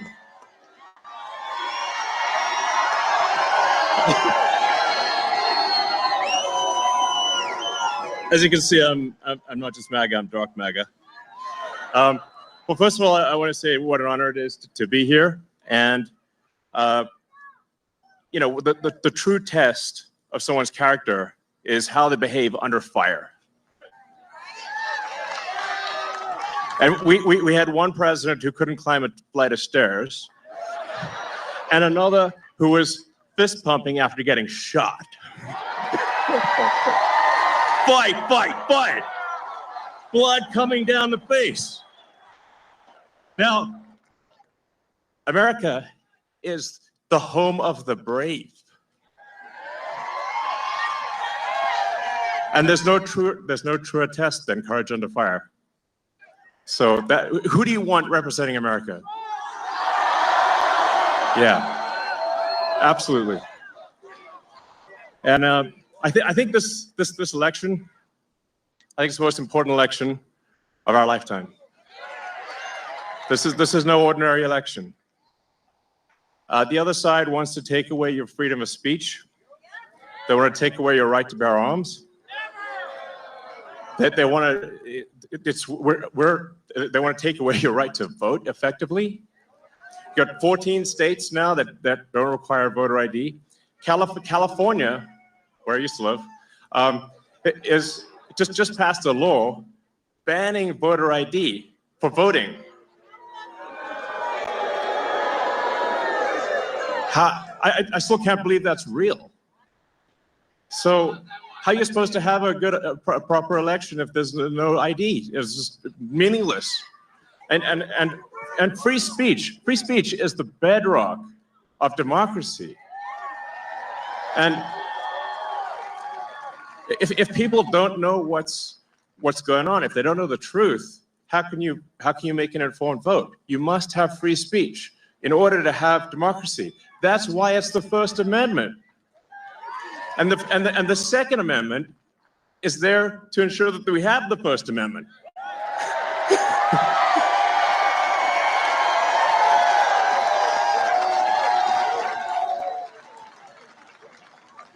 President Trump must win to preserve the Constitution. He must win to preserve democracy in America.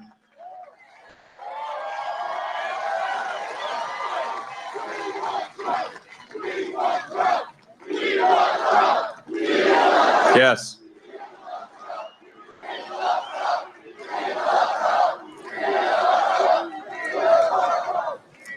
This is a must-win situation. Must win. So I have one ask for everyone in the audience, everyone who watches this video, everyone in the live stream. There's one request. It's very important. Register to vote. Okay, and get everyone you know and everyone you don't know, drag them to register to vote. There's only 2 days left to register to vote in Georgia and Arizona, 48 hours.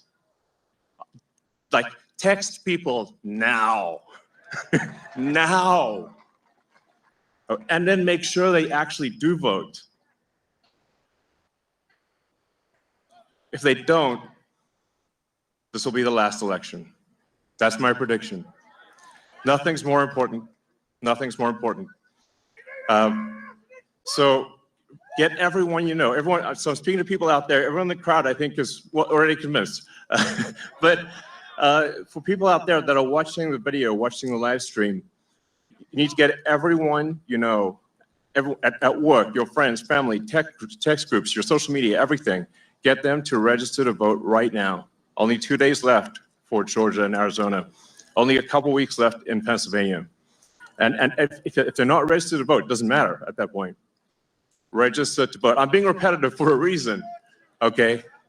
So nothing is more important. And a lot of people think maybe their vote doesn't count. Well, it does, okay? It does. It matters. And this election could be decided by 1,000 votes, 500 votes. A tiny margin. So get everyone you know to register to vote. I believe that's swapthevote.com. I believe that's the site. And double check that your registration is good. Don't take it for granted. I'm just being repetitive about this point because it is the one takeaway more than anything that will matter is getting those registrations and then getting everyone you know to actually vote. That is what will decide this election, especially in Pennsylvania.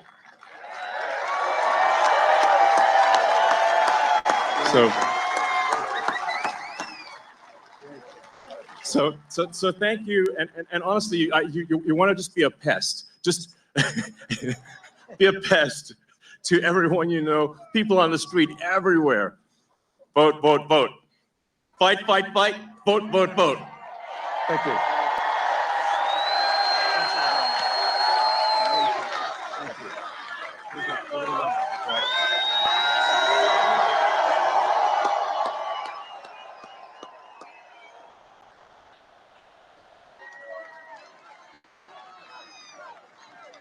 What a great guy. And he'd rather be making rocket ships because he'd really rather do that.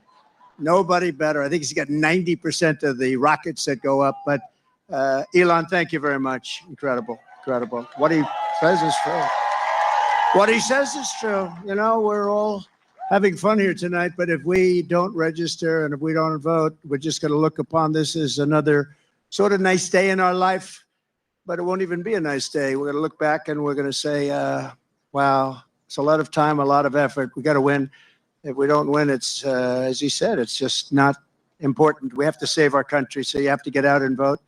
You got to get out and vote. You got to get your friends and vote because, you know, they play a lot of tricks, this particular other side. Elon's a very nice guy. He doesn't want to say it, but they play a lot of tricks. We can't let it happen. We can't let it happen again. We can't let it happen.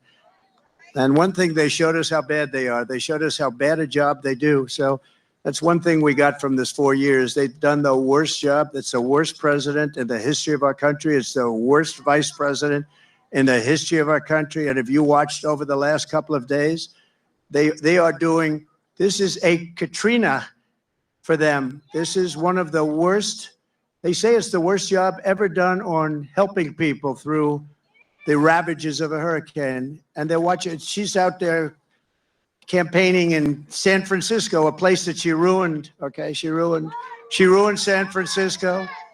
She ruined, think of this, she ruined San Francisco. She was the worst DA, and she ruined the state of California, and now she wants to ruin the United States of America. We can't let her do it. So I called Elon to tell him that they needed Starlink as an example. They couldn't get Starlink. I didn't know what Starlink was, I must tell you. I didn't, Elon, I'm so embarrassed. I didn't know what the hell Starlink was. He loves Starlink.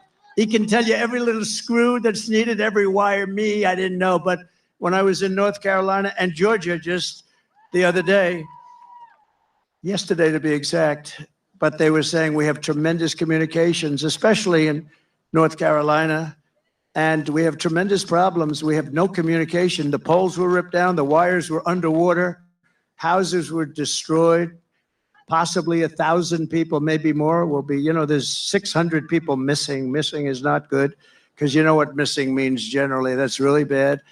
And they had no communication. They had literally no communication with, they called it the mainland, because the water was so crazy. It was like they were in the middle of a lake, and they'd never seen anything like it. And they said, do you know somebody named Elon Musk? I said, yeah, I happen to know him a little bit. He just endorsed me, actually. Although he endorsed me a long time ago, but he still, to me, every day is a good endorsement from Elon. Nobody's smarter than Elon. And they said, could you do us a favor? Could you help us? We're trying to get Starlink, and it's very hard to get. Most people say you can't even get it. I called up Elon. I said, North Carolina's in big trouble. Georgia's in big trouble. They need communication. They have none, because their poles have been knocked down and their wires are underwater, and even dangerously underwater, but they have no communication. Elon, could you do something about Starlink, whatever the hell that is, Elon? Whatever Starlink, that's all they want to hear is Starlink. And an amazing thing happened. I got a call from one of the top people in North Carolina. I got a call from another great person in Georgia. And I wasn't finished with my phone call yet. And they got word that Starlink would be delivered to the States. I said, no. And I said, what the hell is he? What kind of a system is that? Normally you'd have to hang up and he'd go and call people. He did it during the phone call. What kind of a system do you have? That's why he's a very advanced, he is a very advanced person. But I want to thank you, Elon, because I got it. And I said, how does it work? 2 days later, how does it work? They said, much better than the wires. So now I'm saying, why the hell aren't they?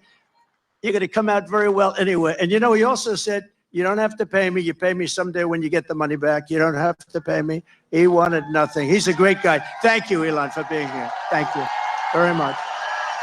Great honor. Great honor.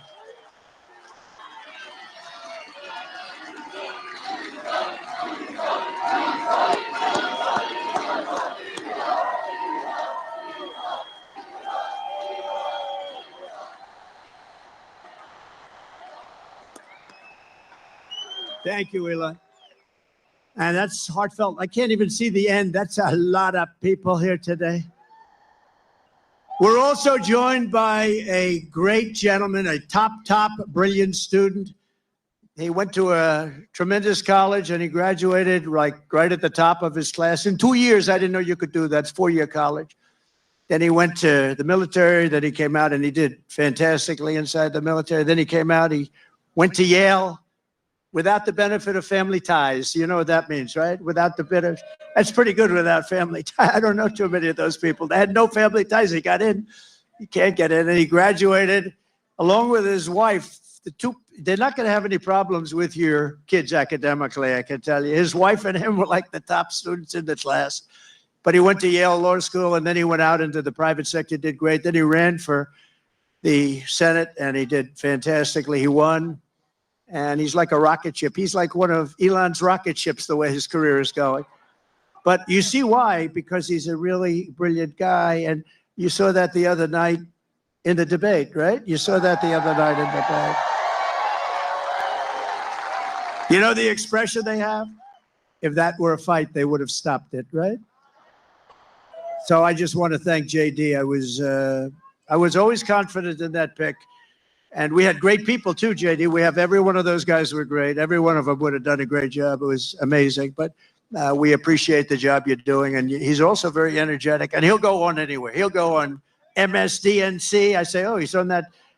He'll go on CNN. It's like he has no problem. He swats them like this.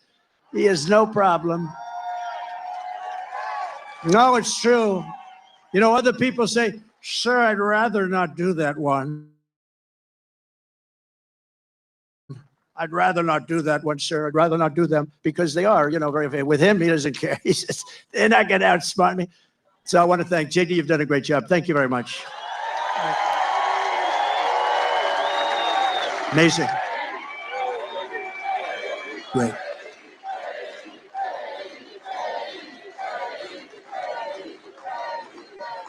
We have a lot of senators and a lot of people from Congress. I'm going to introduce a few of them that are really outstanding, and they are warriors and they're great patriots. Senator Eric Schmidt. Where's Eric Schmidt? He's around here someplace. Nice, tall, handsome guy. Thank you, Eric. What a great job you've done. He helps us so much with the Senate, and we've got a great Senate. We have to get a couple of more senators elected. I think it's going to happen, too. I think it's going to happen.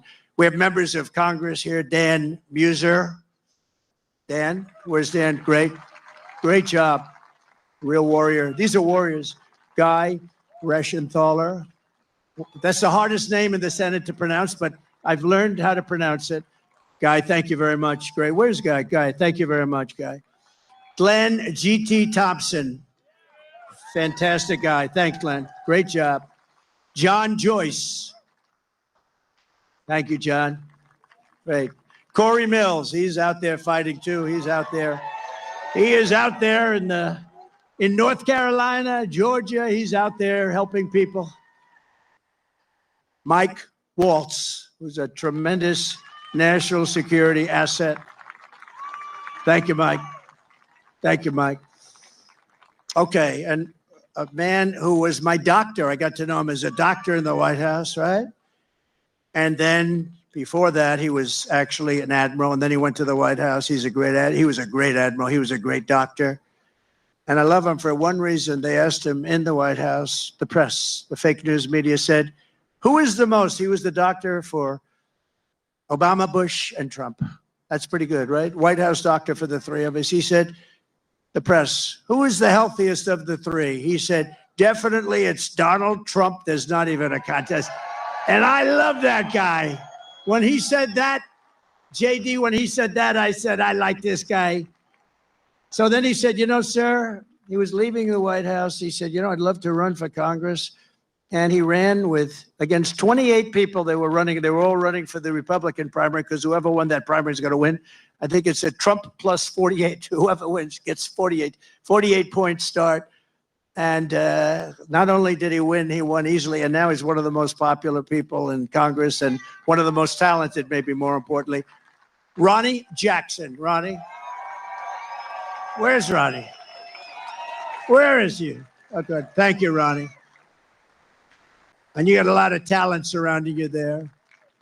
I think it's very important also. We're here for a reason, and that's to win and to honor Corey. But Corey wants us to win, too. And there's a man in the audience that's been very much a career path, a little bit like JD, great student, great talented student, and fantastic in the military, then went out to be a tremendous success, one of the most successful people on Wall Street, actually.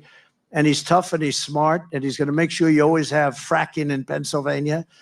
And he's going to make sure you have many other things other than fracking. You have a senator that now does nothing. He does nothing. And he doesn't fight for you. He votes with Biden, if you can believe it, like 100% of the time. But this guy, and we're lucky that he does it. I don't know. He might not have done it if he had it to do again. I don't know. But I think he's just one of the most outstanding people anywhere in the country to run for office. And we're lucky that he's doing it, and he's got a real shot. He's doing very well in the polls. It's hard to beat somebody that's been there a long time, but this is somebody that's been there a long time and did nothing. He did nothing. And his name is David McCormick, and he's great, and I hope he's going to be your next senator.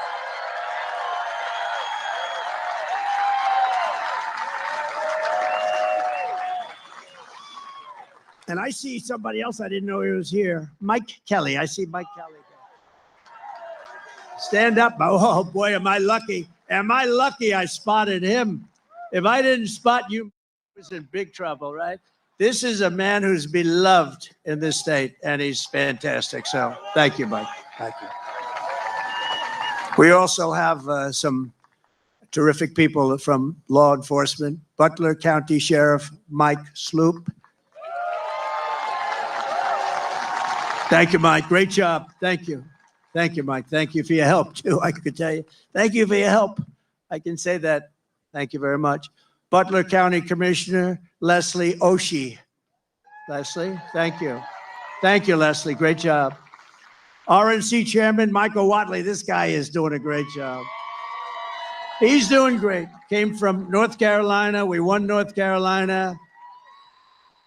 He kept their cheating down to a minimum, and we were able to win it. And we were solid all night long. And he's great, but if we don't have good results by the 6th of November, I will never say that about him again.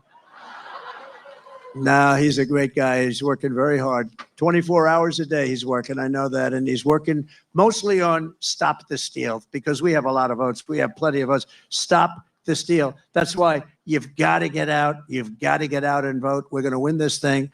And the more we win it, it's too big to rig. You know, the expression we use, make it too big to rig. At a certain point, Elon would understand this better than anybody statistically. At a certain point, their cheating doesn't matter. And we want to make it too big to rig. And we also have somebody that's very special, the co-chair of the Republican Party, Lara Trump. Thank you. Lara, thanks.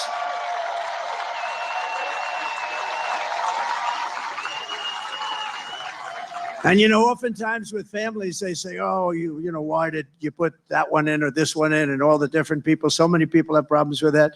In her case, everyone said, how the hell did you get her to do it? She has been unbelievable. So thank you very much. Comes from North Carolina, and I have a feeling she's going to be spending some time down there a little bit. And she's married to my wonderful son, Eric, who's right here. So, Eric, please stand up.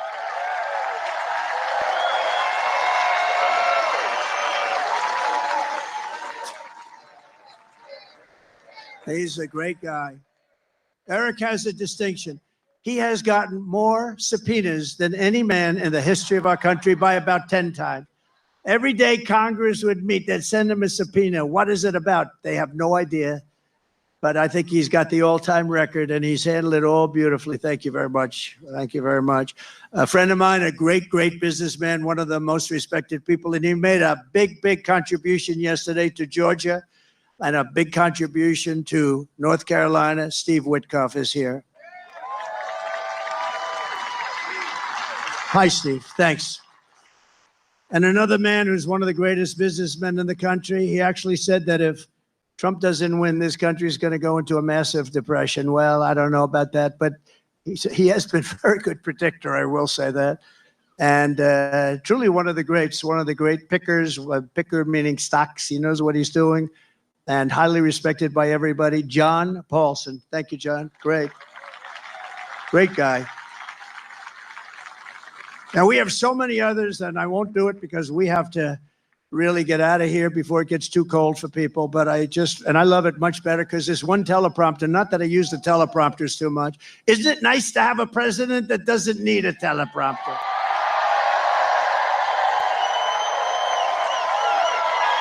No, we don't need it. But this one was right smack in the sun. Great job back there, fellas. They said the teleprompters are working fine. Well, thank goodness. Did you see what happened the other day with the teleprompter with her? That was not a pretty sight. The teleprompter went off and she went off too. She didn't know what the hell happened. And teleprompters are very dangerous because they go off a lot. You have to be prepared for them to go off cold blank. You'll have 100,000 people. You have 75,000 people. You have this. And if the teleprompter goes off, you got to be able to move. She did not move well. This was not a good situation.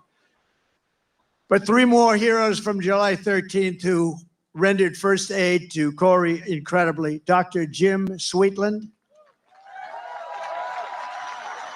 Rico Elmore, who was unbelievable. Rico,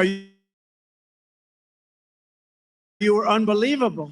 He ran over, National Guard. He ran over and grabbed Corey, and Corey was still living, and he was doing mouth-to-mouth resuscitation on a man who was really in bad shape like nobody's ever seen, and his family appreciates it, and I do too. So thank you, Rico, very much. Right? Amazing, amazing, amazing the people that we have. And you learn about them under times like this. That's when you really learn. So we're going to be seeing Rico again. And Ed Shear, fantastic job. Thank you, Ed. We appreciate it. Thank you, Ed. Thank you. Thank you very much, Ed. Great job. In addition, this evening, we have to send our prayers and support to all the families affected by Hurricane Helene.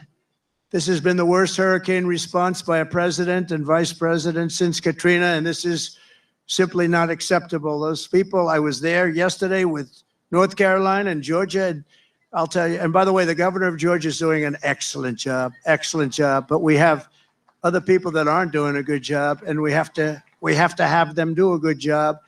But the federal government is doing a very bad job. They are not doing the job, and we have death and destruction that we haven't seen maybe ever. It's a real bad one, and they have to get people there because they don't have people there. They don't have the people. Kamala wined and dined in San Francisco, and all of the people in North Carolina, no helicopters, no rescue. It's just what's happened there is very bad. They're offering them $750 to people whose homes have been washed away. And yet we send tens of billions of dollars to foreign countries that most people have never heard of. They're offering them $750. They've been destroyed. These people have been destroyed. The one young lady washed, you saw that with her son. I mean, I wish I never saw it, but just washed away. His son was washed away with the grandparents, and so sad. And they're giving them $750. And think of it, we give foreign countries hundreds of billions of dollars, and we're handing North Carolina $750. If you want a president who won't even try to save you when the floodwaters are rising, vote for Kamala. She's not the right person. Look, you know what? If they did a good job, I wouldn't have run. To be honest with you, I didn't need to do this. I didn't need to. If I thought they were doing an even modestly good job, I wouldn't have run, but I saw right from the beginning, grossly incompetent, and I was right about that, and I decided to run, and we're doing really well. I was telling you about polls. We're way up in some polls. We're up in other polls, and with the swing states, I think most of them have us up in every single swing state, including the great Commonwealth of a place called Pennsylvania. And don't ever not call it a Commonwealth, because I've seen people call it a state, and that's the end of them. That's practically the end of their political career. You got to be very careful with Pennsylvania. It's that Commonwealth. I haven't made that mistake. I don't want to either. It was not a pretty picture. If you want a president who will stop at nothing to protect you and your family, I hope you're going to vote for a gentleman named Donald J. Trump. Have you heard of him? Together, we will rebuild Western North Carolina, rural Georgia, and every other state that's been so badly affected. That includes Alabama. Virginia was very hit hard. South Carolina was hit very hard. Florida. So many states. Tennessee was hit really hard. They were all hit, and we're going to work with them. And, the next president is going to be the one that really, once they got to get this done. But once that happens, the next president is going to be the one that has to really help him. And JD will be there to help him. I know that. 2024 is the most important election in the history of our country. And here are the facts. My opponent, Kamala Harris, is the most incompetent and far left nominee ever to run for president. You know, she's much further left than crazy Bernie Sanders. You know that. She wants to open borders. She took the most secure border in U.S. history and turned it into the worst border in the history of the world. Remember, she was appointed border czar. She says she wasn't now after 3 years, but she was. But whether she was or not, she was in charge of the border. And the other day I saw her get up and say, we will do this, we will do that. Why didn't they do it 4 years ago? Why didn't they do it? The damage is so bad, and so it's been done. She let in 21 million illegal aliens from all over the world, from prisons and jails and mental institutions and insane asylums, and they're terrorists at record levels, at levels we've never seen before. She cost you $29,000 a family through inflation price hikes. And now she wants a larger tax hike, and she wants to go the largest tax hike in American history. There's never been a tax hike like what she's proposing. She's going to raise your taxes a minimum of $3,000. She's a big taxer. And she was the original creator of Defund the Police. I think for all the sheriffs over here, if you're a partner in Defund the Police for even 2 days, you cannot be president. But she was one of the founders of Defund the Police, and she still believes that, by the way. I don't know how anybody could, but she still believes that. And if she ever had a chance, there's a good possibility she'd go back to it. Can you imagine somebody's robbing our house? Well, there's nothing we can do about it. That's what they say there's nothing. You know, they tried it. You know where they tried it? In Minnesota with our vice president. And it wasn't working out too well. It was working out very well for the robbers and the criminals. That's the only one it was working out well for. Kamala Harris vowed to abolish ICE. She wants mass amnesty and citizenship for illegals. And worst of all, she lost, and this is maybe the worst thing in the whole, that nobody talks, the fake news won't mention it. She lost more than 325,000 migrant children that are now dead in slavery or just plain missing, probably never to be seen again, never to see their parents again. But this isn't like, this is 325,000 have been lost. She praised the idea of a 70% to an 80% tax rate. She imposed a natural gas export ban on Pennsylvania, which is killing your energy workers and your pricing. You know, you have one of the highest energy costs in the country, and yet you're sitting on top of a massive amount of energy that she doesn't want to get. It's been a disaster for your state, and now she's vowed repeatedly. Now, all of a sudden, she changed her mind. But when, you know, with politicians, it's always the first statement that comes out to be the one they want.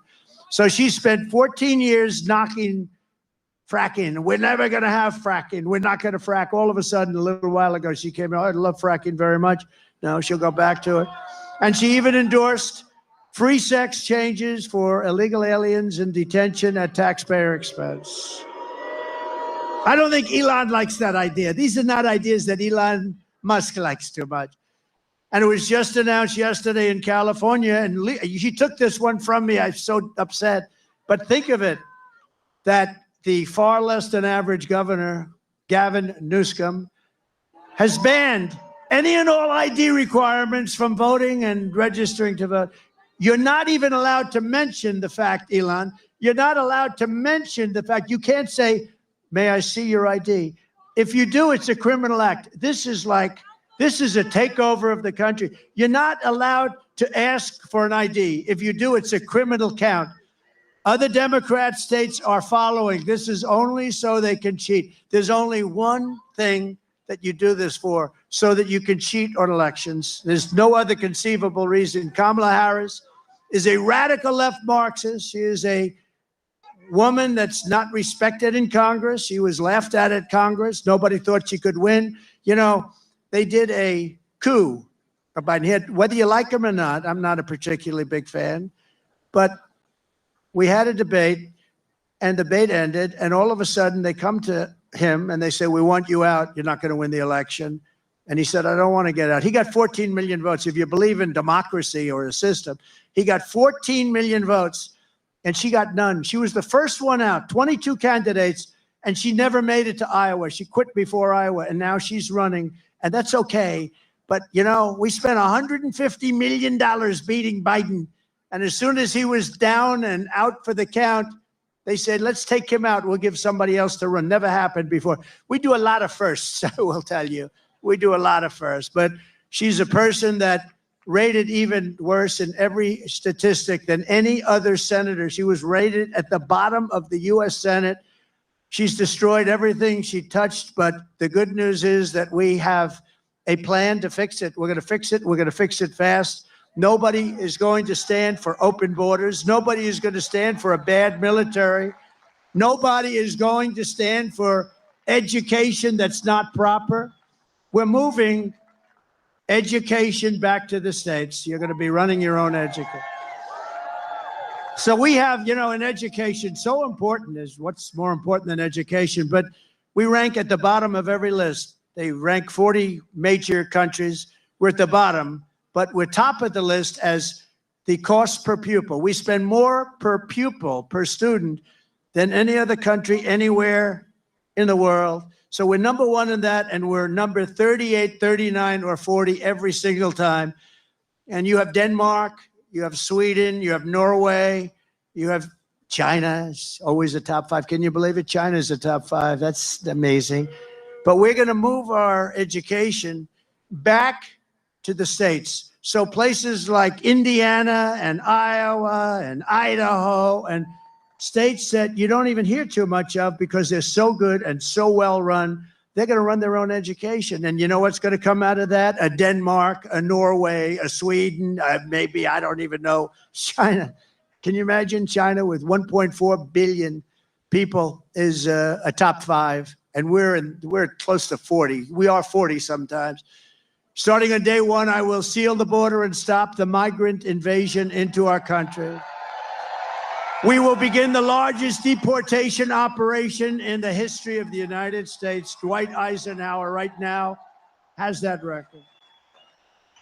It's not, and by the way, it's not something I want to do. I dread having to do it, but we have no choice. What they've done to our country is not even believable, especially the criminals, the criminal element that's in our country. And again, all over the world, crime rates are down because they've taken their criminals and they've dumped them into the United States. And you know what? I would have been worse than them. I would have had it done even faster. They've dumped them into the United States of America, and that's what we have. And it's dangerous out there. We're getting them out. We're getting them out quickly. And we will defeat inflation, and we will make America affordable again. And it's going to start with liquid gold. We have more liquid gold, oil, and gas under our feet than any nation in the world, including Saudi Arabia and Russia. We will become energy independent like we were just 4 years ago. You know, 4 years ago, we were energy independent. Can you believe it? And then we were going to become energy dominant. We will be dominant within a matter of months, and we will make so much money. We are going to drill, baby, drill. And we will again open ANWR. Ronald Reagan tried to do it. Every single president from before Reagan tried to do it, and I got it done. ANWR is the largest drilling site anywhere in the world. It could be larger than Saudi Arabia, could be larger than Russia. It's in Alaska. And I got it done, and we worked to get it done. And one of the first things he did was terminate ANWR. And that was going to take care of all of Asia. That was going to make us so much money. We would have paid off debt. You would have gotten, I gave you the biggest tax reduction in history. You would have gotten even a bigger one. You were going to be just very happy. You were going to say, I like that guy very much. 20 million Americans are behind on their electric bills right now. It was just announced. 20 million Americans, they're struggling to pay their monthly bills at a record rate. There's never been anything like it. And it's all because of their anti-U.S. energy regime, which has caused Pennsylvania electricity prices to raise almost 50%. We will cut energy and electricity prices in half within 12 months. We will have your energy prices, your air conditioning, heating, cars if you buy a Tesla, which is good. Which is good. We will have your energy prices cut in half. It'll be cut in half within a period of 1 year from January 20th, which is the day we take office. And that's going to save you a lot of money. And that's going to, in turn, bring down the prices of everything because, you know, more than anything else, people tell me about the groceries. The groceries are groceries. They use and what they're talking about is food. Everything's going to be coming down when we do that. We're also going to get your interest rates way down. We will bring automobile manufacturing back to the United States at levels never seen before. And we will turn the United States into a manufacturing superpower again. It hasn't been there in many, many years. We had it started 4 years ago. The centerpiece of my plan for a manufacturing renaissance will be a 15% made in America corporate tax rate. In other words, if you make your product in the United States, you get a rate. So I cut it from 39% to 21%. Everyone said that was impossible. I got it done, and we had the best boom we've ever had. We did more revenue when we had it at 21 than when it was at 39. Think of it, much more. The following year, we did much more. And then I'm going to take it from 21 to 15, which will make us the most competitive country in the world. Nobody will be able to compete with us. But that 15 rate only goes for those who make their product in America. They have to make their product here, otherwise they pay 21. And we will protect those companies moving into America and all of our existing companies with stiff tariffs placed on companies that don't move in. If they don't come in, if they don't want to make their product here, that's fine, but they're going to be tariffed. We have to protect our companies, and that's what we're going to do. The only way they can get out of paying those tariffs is to build their plants and factories in America. We may even be able to get Elon to build some of them. I think we will. And hire American workers for the job. We're going to hire American workers for the job. We will pass the Reciprocal Trade Act. If China or any other country charges us 100 or 200% tax, then we will likewise charge them a 100 or 200% tax. We had a lot of problems on that one with the Senate, and we're going to get that done. Think of it. They charge us, and we don't charge them. Now they charge us. We're going to charge them the same thing. Reciprocal. It's reciprocal. I will not let Mexico, China, or any other country sell cars into the United States to the detriment of our auto workers who will do better than they have ever done. We're going to bring back the car business like it was 50, 60, and 70 years ago. Everyone's going to want to be back here. And I will not approve Japan buying U.S. Steel 70 years ago, the greatest company anywhere in the world. It was the greatest company anywhere in the world, and now we have Japan buying U.S. Steel. I don't like that. We will deliver massive tax cuts for workers, and we will have a policy that I think is so great. No tax on tips. No tax on overtime. And no tax on Social Security for our great seniors. No tax. And you know, when you think of it, our seniors were hurt so badly. Inflation has killed our seniors. You know, they have a fixed income and it just got worse and worse every week, every month. It's gotten worse and worse, and it's just horrible. And they haven't gone down. They've only gone up. Prices have still only gone up. And while working Americans catch up, we're going to put a temporary cap on the credit card interest rates at 10%. People are paying 28% interest, 25% interest. I will always protect Social Security and Medicare with no cuts. We're not going to do anything with Social Security, but they're going to destroy Social Security because all of the migrants coming in are going on between Medicare, Social Security, other programs, and nobody is able to afford it. I will settle the war in Ukraine. I will end the chaos in the Middle East, and I will prevent, I promise you, World War III. We're not going to have World War III. And right now, we're very close to having it. We will lead the world in space exploration. Thank you, Elon. We will lead the world in military, and we will reach Mars before the end of my term. Elon promised me he was going to do that. I don't know. Can you do that? Stand up. Can we do that? He wants to reach it. I think he's going to do it. JD, work on him. Work on him.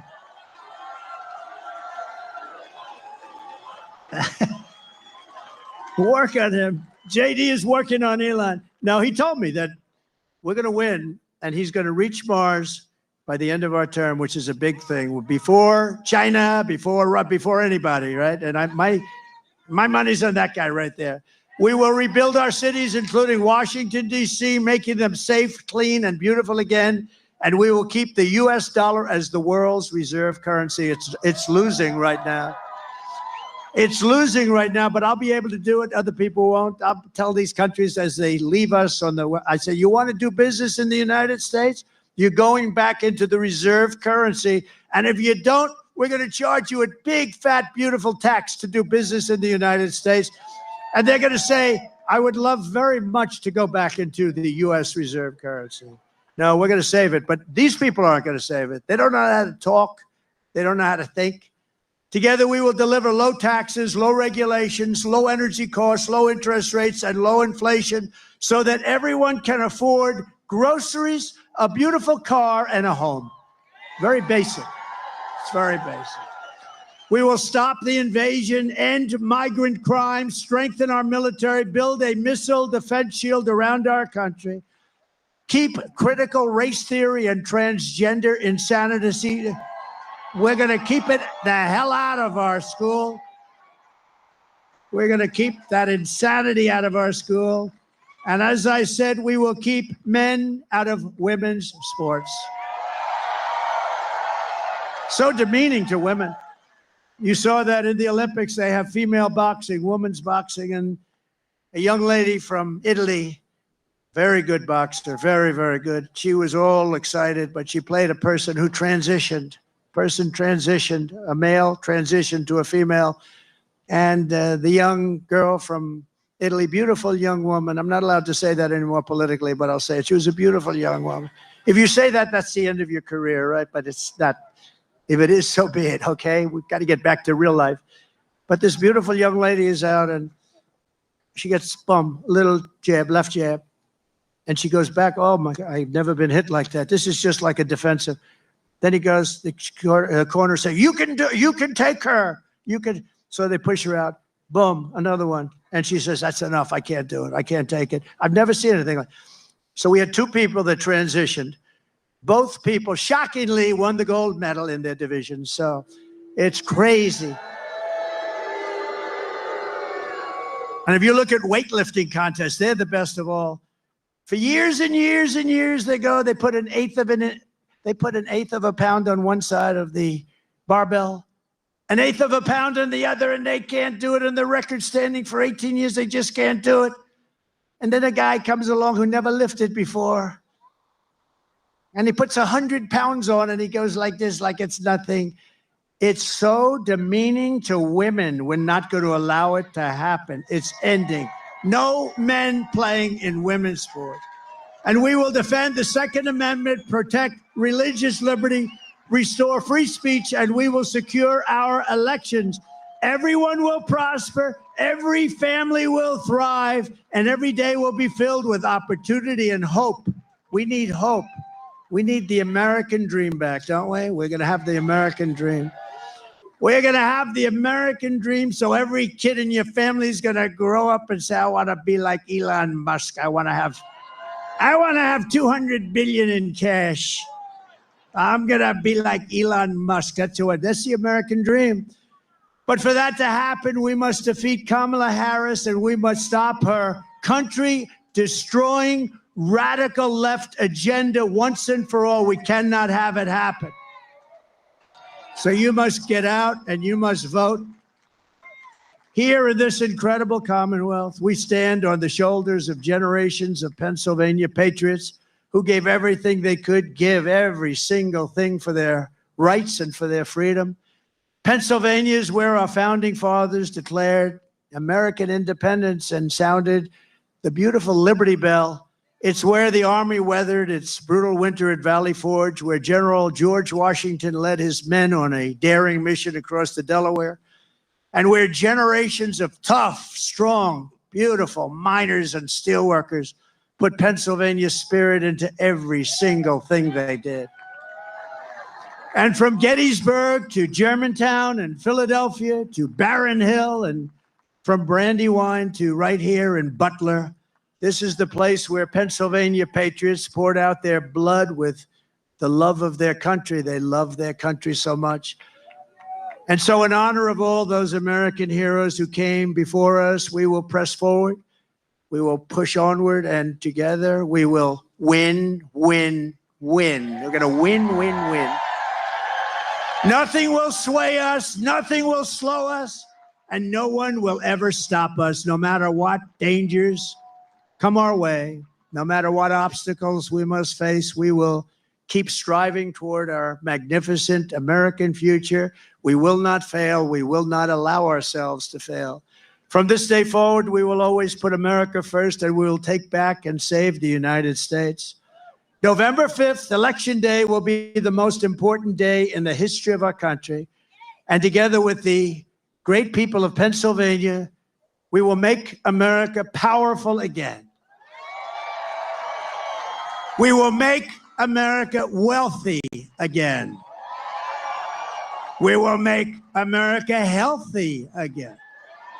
We will make America strong again. We will make America proud again.